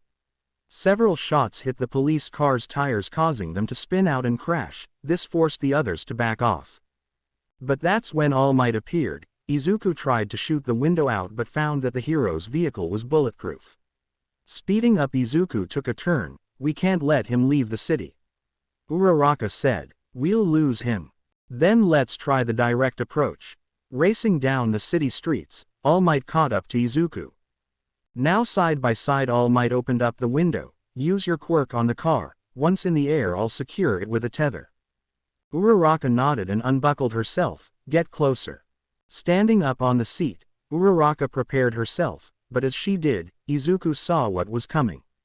Turning the wheel, he slammed the car against All Might's, forcing Uraraka to back down. However, Izuku wasn't done. He repeatedly crashed the vehicle over and over. "He's trying to run us off the road," All Might said as he struggled to control it. "All Might, look out," Uraraka yelled out. All Might looked forward to seeing a dump truck. Slamming on the brake, the hero turned the vehicle, but it was far too late. Slamming into the back of it, All Might and Uraraka groaned in pain as the airbags deployed. Smoke began to rise from the front of the vehicle as the doors opened up. Walking out, Uraraka and All Might had visible cuts on their face. "He's getting away," Uraraka said, grabbing her arm. "No, he won't." Grabbing his cell phone, the hero dialed a number. "Hey, it's me. Make sure he doesn't leave the city." "Who did you call?" Uraraka asked. All Might smiled. "He's been gone from Japan for a while, but he just arrived yesterday." Uraraka knew who he was talking about. "No way." With Izuku. Looking behind him, Izuku noticed that he was no longer being chased. "Good, now I need to head to the base. Once there, I'll have to move into the next phase." As Izuku drove down an open street, he noticed something strange. There were no other cars. "Where is everyone?" He then looked straight ahead to see a man standing in the middle of the road. He was rather tall, wore a white and yellow costume with 1,000,000 plastered on the chest. Izuku sped up, hoping that they would dodge, but even after he did, they didn't move. Narrowing his eyes, Izuku continued on. The man then did something unexpected. Instead of dodging, he ran towards the vehicle. Closer and closer the two got, and neither seemed to back down. Finally, a few meters away, the man jumped. Izuku flinched as the man looked to slam into the windshield, but much to his surprise he didn't. Instead, he phased through. Grabbing Izuku by the back of his shirt, the hero pulled Izuku and phased him out of the vehicle. Throwing him onto the asphalt, Izuku rolled to a stop. Groaning in pain, Izuku turned but was suddenly hit by a yellow spiral blast, forcing him back down and breaking the ground underneath him. "Hey Mirio, he's down," a female voice said. "Good, keep him down." All Might mentioned he was dangerous. Stepping forward, Izuku saw who pulled him out of the vehicle. It was Lemillion, the #1 hero in Japan, and successor to All Might. "Sorry about this, Captain, but it's over." Izuku clenched his fists. And no, not until I kill them all. Mirio flinched as Izuku suddenly began to stand up, pushing against the yellow spirals. What the? How is he doing that? The female hero asked who was floating above. That's when Uraraka and All Might arrived and saw the current situation. Mirio. Knock him out, yelled All Might. Not wasting a second, Mirio suddenly appeared in front of Izuku and punched him in the side of the head, knocking him out. As Izuku fell forward, his eyes half shut, he could see Uraraka. Rin. Falling onto the floor, Izuku was now knocked out. The female hero stopped her quirk. Uraraka rushed over and checked up on him. I'm sorry, Captain, but it's over. Get the cuffs. As more heroes and police arrived, a person standing atop a building looked on. Izuku's first year of Special Forces training. Sitting alone in a large open conference room, Izuku watched as the other members talked amongst each other. It seemed as if they all knew each other or at least were part of the same class before coming here. Unfortunately for him, Izuku would be the only one from his class that would be recommended for Special Forces. He was never one to start a conversation, so Izuku sat down and waited. The room was filled with mostly men, but there were a few women there, and Izuku wasn't going to speak to any of them anytime soon. That is until the room filled up with murmurs. Izuku assumed that it was a superior officer and turned to look. What he saw stunned him. With her long black hair, her figure that was apart even with her uniform on, and purple eyes that rivaled the very sun in brightness. As she went to find a seat, Izuku and the woman's eyes met for a split second. Noticing, Izuku quickly looked away and blushed. Whoa, she was so beautiful. Oh really? A voice said beside him. Izuku turned to find the woman. Please compliment me more, she said with a bit of smugness. Izuku blushed as he began to stutter. The woman saw this and laughed. Hey, I won't bite, unless you're into that kind of thing, then maybe. Rin Hano, it's nice to meet you. Finally composing himself, Izuku nodded. Izuku Midoriya. With Izuku slowly opening his eyes, Izuku noticed bright lights shining down on him, groaning as he sat up only to find out that his right arm was cuffed to the metal bed railing. Finally awake. You've been asleep for 3 days. He looked at the end of his bed to see Uraraka. Where am I? At a local hospital. You were pretty beat up, Uraraka explained, stepping closer towards the bed. You should be honored. It took the #1 hero to take you in. Lemillion. Izuku scoffed. So what happens now? Now, you will stand trial for your crimes. Tomorrow you will go in front of a judge where your crimes will be read out to you. What are they asking for?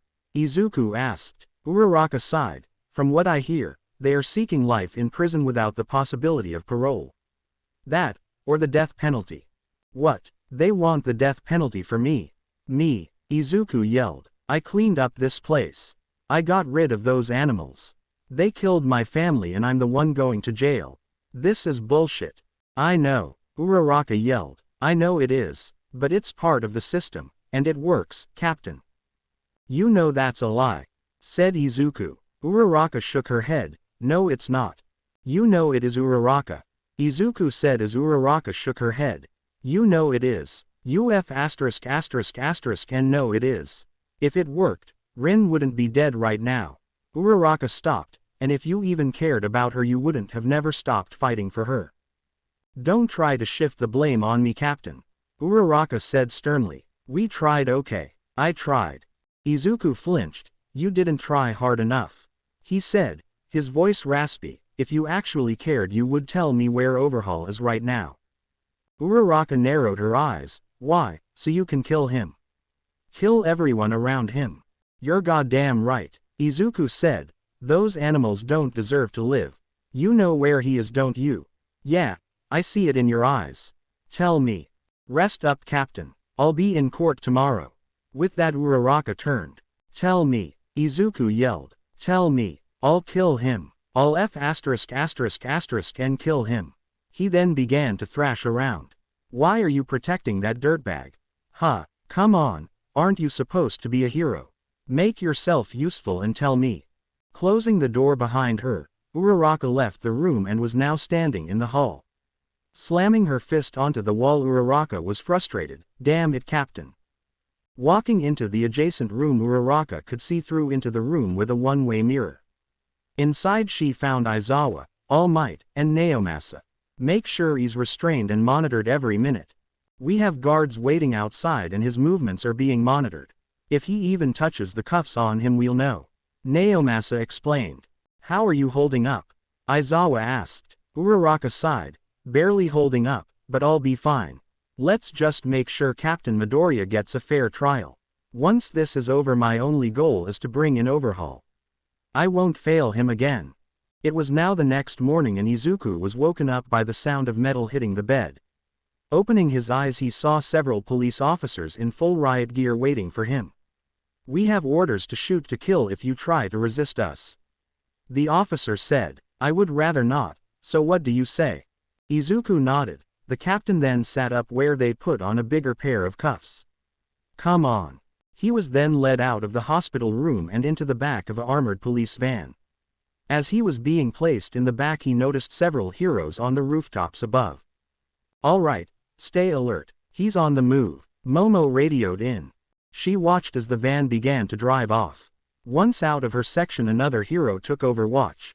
This went on all the way to the courthouse. Once they arrived Izuku was greeted by the bright flashes of cameras. Captain, a word please. What do you have to say to the victims' families? Why did you do this? Inside the building Izuku met his defense attorney, Yu. Several dozen reporters and cameras all lined the steps to the courthouse. Izuku said nothing as he was led inside. Even inside the courthouse more police were seen, all with their weapons at the ready. Inside a courtroom Uraraka stood in front, right behind where the defendant would be. She was accompanied by Todoroki and Bakugo, who were there to make sure Izuku wouldn't try anything. The courtroom was packed, officers with shotguns lined the side of the wall. Who was going to be his defense? Todoroki asked. Don't know, I heard someone volunteered. Private sector. Bakugo answered. Whoever it is, I sure hope they don't mind the publicity. Uraraka then got a word through her communicator. Hey, they are bringing him in. The doors at the end of the hall opened up. This caused everyone inside to fall silent. Remember, he tries anything, take him down. We can't risk anything right now, Uraraka said, as she heard the rattling of chains. But as soon as the captain came into range her eyes widened. No way. Standing right beside him was none other than General Ayano. Don't worry Captain, I'll get you out of this, she said, assuring him. The two walked to their designated area and waited for the judge to walk in. All rise. Judge Kato is now entering the room. Taking a seat, the rest of the room followed suit. Well, this is rather a strange case. Normally the public isn't allowed at the arraignment, but it seems like you, Mr. Izuku Midoriya. It's Captain, Your Honor, Ayano said, cutting off the judge. The judge raised an eyebrow. I'm sorry. It's Captain Midoriya. I believe his past military service to this country has earned him the respect of the title. So I ask that you refer to my client as Captain Midoriya or simply Captain. Your Honor, Ayano said, much to everyone's surprise. The judge blinked a couple of times before nodding. I see, I suppose that's fair. Very well then.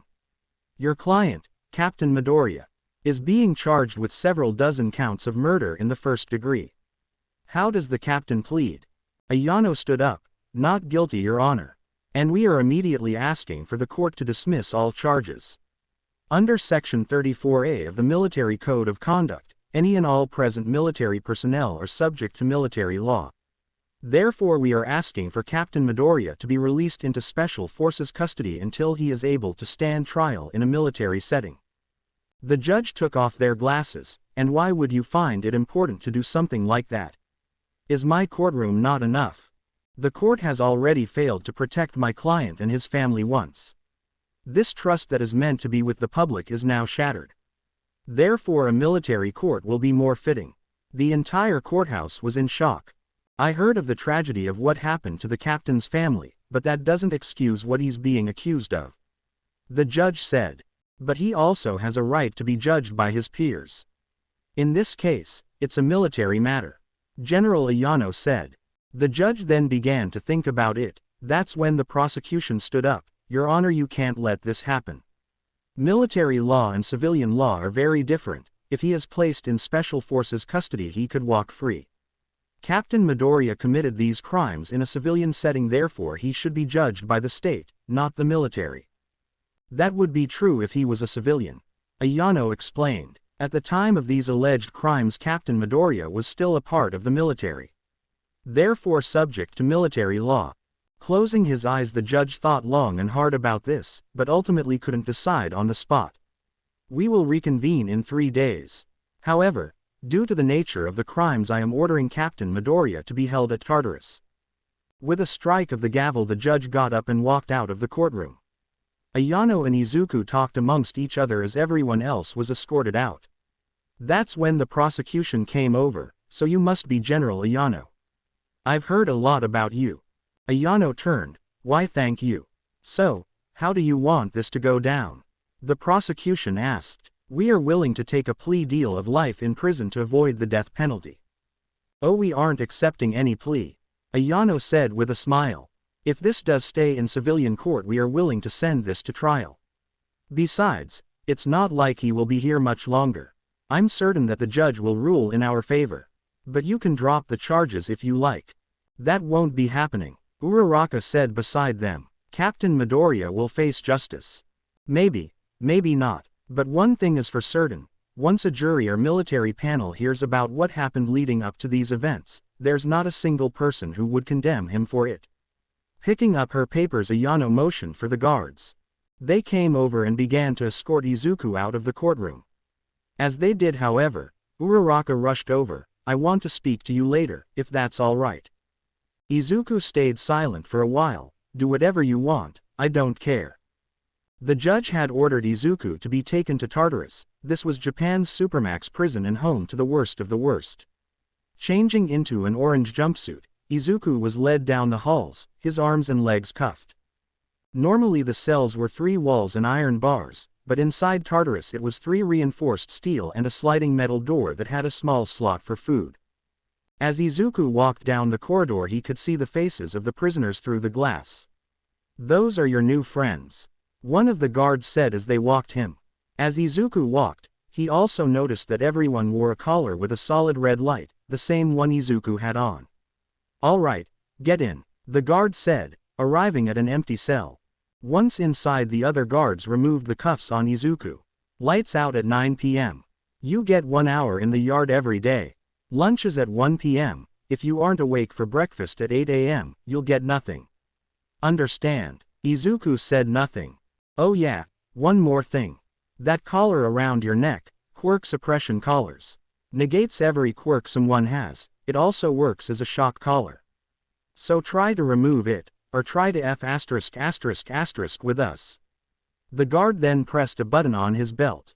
Izuku's eyes widened as a powerful bolt of electricity coursed through his body, forcing him to his knees. You get tased. Letting the button go, the guard stopped the taser. Now get some sleep. You'll need it for tomorrow. With that the cell door closed shut. Izuku grunted and groaned as he sat down on the bed. Now what the hell am I supposed to do? Laying down Izuku sighed. Overhaul is out there while I'm here. That, I'll find a way out. Closing his eyes he began to fall asleep.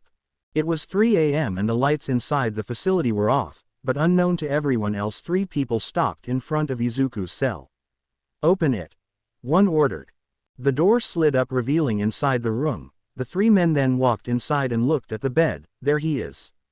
Grab him. Boss is waiting. They then reached for the blanket and pulled it off, but much to their surprise it wasn't Izuku, it was a pillow and some clothes. What the hell? Where the hell is he? Here, Izuku said from above. Dropping down he landed on one of the men. Slamming his head into the floor he swung at another. Hitting him in the face, the 3rd man rushed in and hit Izuku in the ribs with a hard left. Wincing in pain, Izuku focused on the 3rd, stepping back he dodged another hit. Countering, he punched the man so hard that he sent him to the floor. Once on the floor Izuku stomped on his head. But as he focused on that one, the 2nd man came up and grabbed Izuku from behind. At the same time the 1st man was getting up. I got him. Kick his ass. Seeing the 1st man charge him, Izuku jumped up and kicked the man in the chest.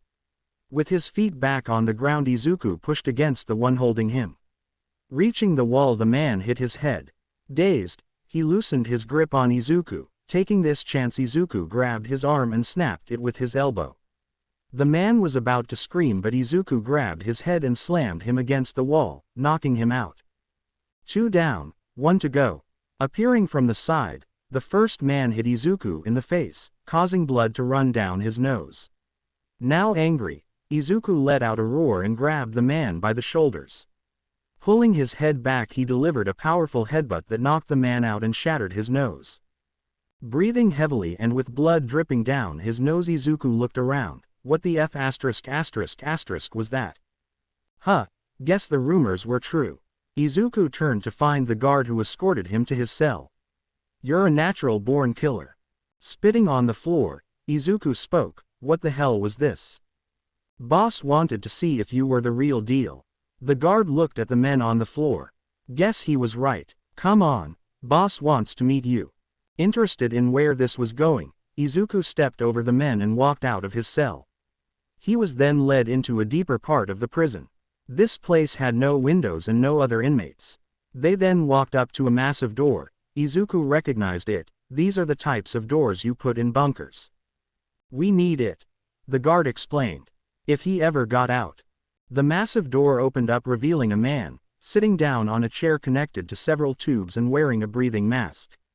But that's not what surprised Izuku. It was the man's face. It was horribly disfigured.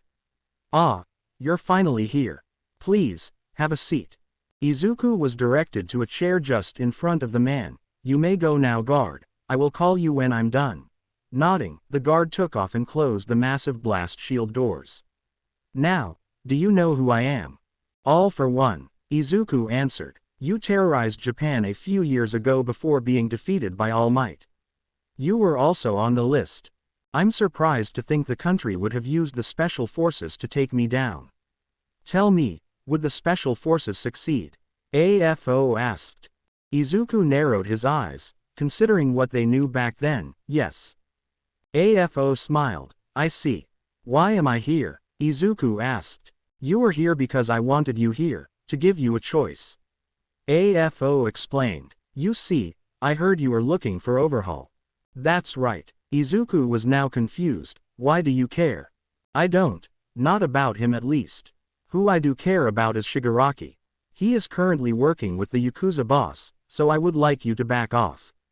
You know, show a bit of restraint when it comes to overhaul. After all, you might target Shigaraki next. AFO said.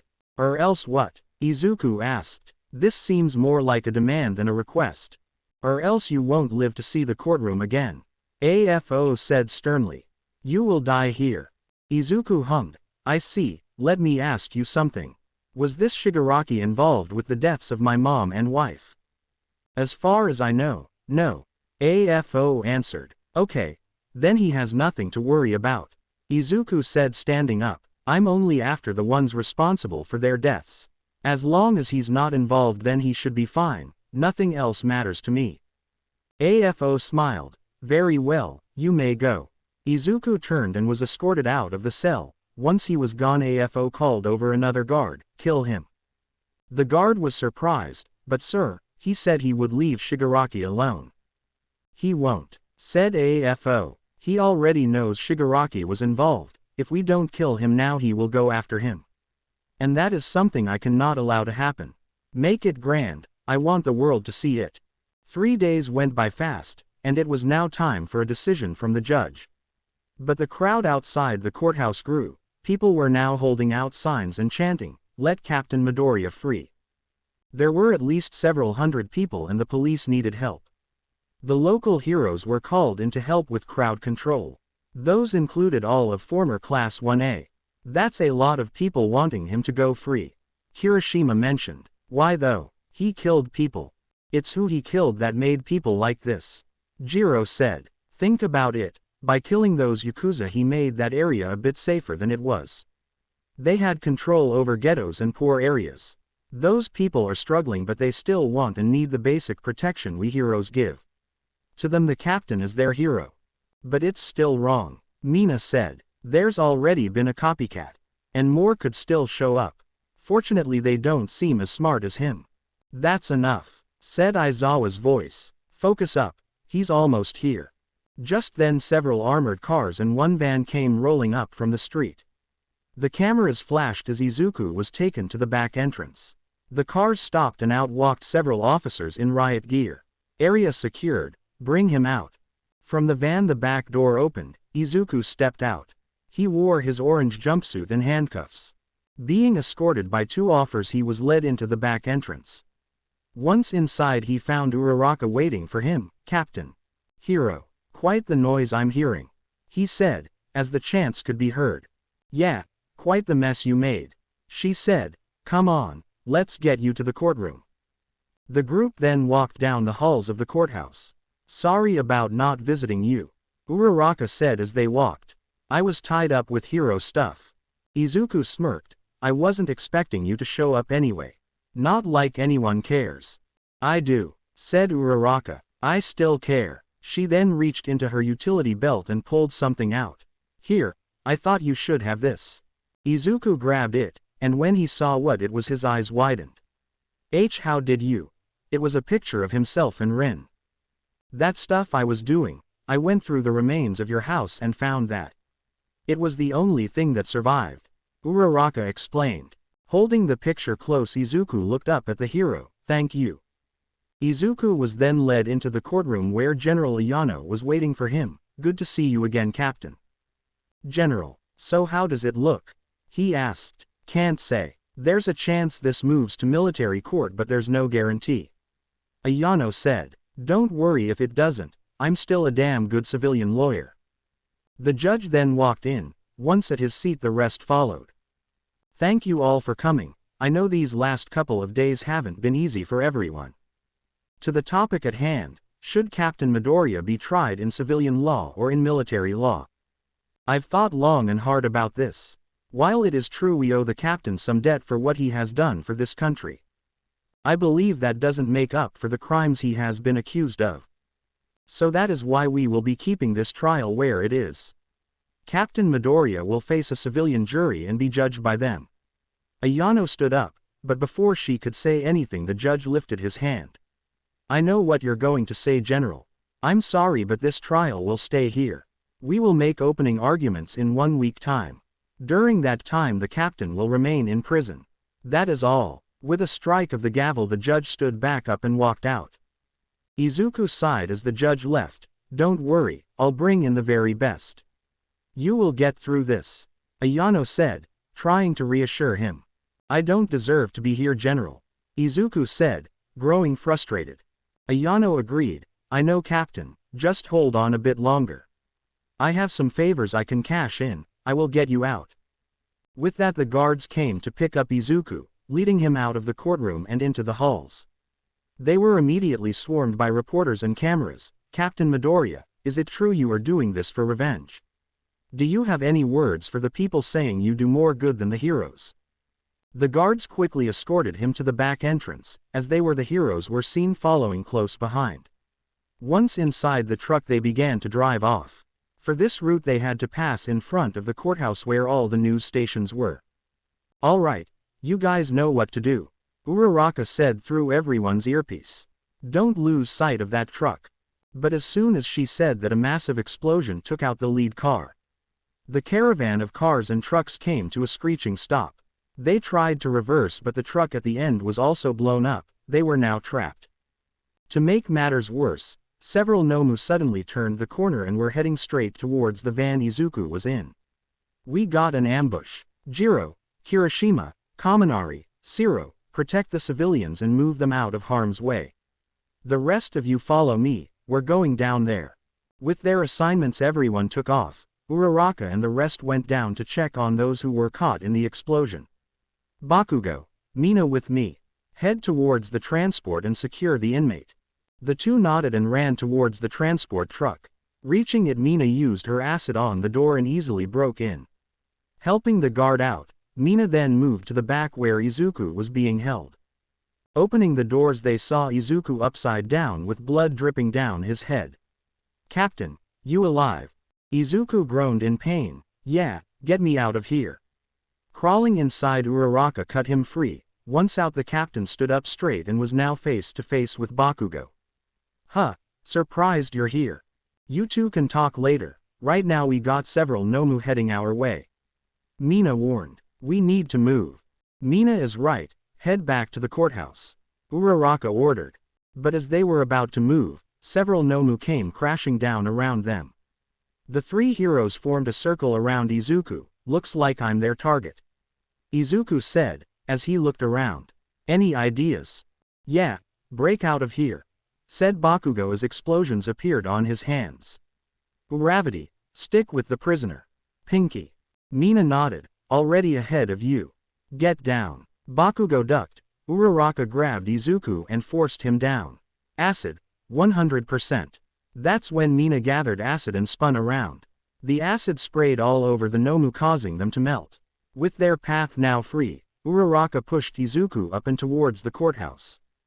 As they ran, they passed several other heroes fighting off Nomus, police officers firing their weapons, and civilians running. As the Yakuza working with the League of Villains again? Mina asked as they continued to throw acid. Has to be. Bakugo yelled as he blew away a Nomu. We can worry about that later. Right now we have to get to the... But as Uraraka was talking, she suddenly felt lightheaded. Grabbing her head, her vision began to blur. What? I'm drunk. She looked behind to see Mina already on the floor asleep. Bakugo was still up but was wobbling. I remember. One of the 8 fingers had a quirk to make us act drunk. Captain. Izuku was on his knees, barely able to keep himself from falling over. Damn it. Damn it is right, said a voice. Izuku looked up and saw a man wearing a plague doctor's mask and a gray coat. Oh, overhaul? Izuku questioned. The man scoffed. No, the boss wouldn't waste his energy on you. Although, you did mess with our operation for a while. But rest assured, you were nothing but a bump in the road. Ha. Guess Overhaul is too much of a coward to kill me himself. Izuku said mockingly. Hari took a knee in front of Izuku. No, he just wanted you dead and the world to see it. Izuku watched as what seemed to be a needle appeared from the man's forehead. Aimed for the space between his eyes, Izuku could do nothing as he awaited his death. But just as the needle was going to hit, Izuku's dizziness suddenly went away. Izuku turned and rolled to his right. The spike still managed to cut him, but the damage was minimal. What? The Diodoro's quirk stopped. What happened? Hari asked as turned. But before he could, a blade pierced his abdomen. Grunting in pain, the Yakuza member fell to his knees as the blade was pulled out of him. Hitting the floor, Hari now lay dead beside Izuku. All this just for you. The captain looked up and couldn't believe his eyes. Why you? Reports said you died years ago. A sword then came thundering down, slicing the chains on Izuku's arms and legs. The hero killer, Stain. Stain wore black and red ragged clothes with a black mask. He had 2 swords, both seemed to be rusted and old. I was dead. That is until I saw you. He then reached out. On your feet. It's time for you to go. If you're really worthy, then you can escape from here. Izuku took his hand and stood up. Why? Why help me? Stain put his sword away. Because the world needs to see that the heroes aren't willing to do what we do. We have to show them. He then tossed something to Izuku. Take that, you'll need it if you want to kill Overhaul. The captain noticed that it was a USB drive. I know what you've done, in the past. Those heroes you killed. If we cross paths again, I will kill you. Stain smiled. I guess we really are villains in other people's stories. Oh, and you should tell your friends to not be so obvious. With that, the hero killer ran, leaving Izuku to his own. Now free from his chains, Izuku could now move more freely. But with the quirks causing them to stumble now gone, the heroes too began to get up. Knowing he couldn't take them on in a fair fight, Izuku did the only thing he could think of. As Uraraka was getting, she grabbed her head. That quirk beeps. It feels like I'm hungover. Mina, Bakugo, are you two all right? She asked, her vision returning to normal. Sorry about this, the captain said, appearing behind the hero. Grabbing her arms and pulling them behind her back, Izuku then grabbed a sharp piece of metal and held it up to the hero's neck. Both Mina and Bakugo finally returned to normal, but as they looked around they noticed the situation they were in. "Ochako!" they yelled out. They tried to step forward but the captain pressed the metal against her neck. "Don't move. Another step and she dies." The heroes froze in place. "Midoriya, let her go," Bakugo demanded. "No, now back away. I tried playing nice with you heroes but you guys keep getting in my way. It seems like you care more about Overhaul than my wife. But no more, playtime is over." Izuku began to take a few steps back. "Maybe now you'll leave me alone. Now she's coming with me, don't try to follow me or she dies." Just then several Nomu dogs appeared and began attacking Bakugo and Mina. Taking this chance Izuku quickly began to escape with Uraraka as his hostage. As he was escaping, several Yakuza henchmen chased after them. They powered up their quirks but before any of them could use them they all fell over dead. Those who remained were quickly killed as they too fell over dead.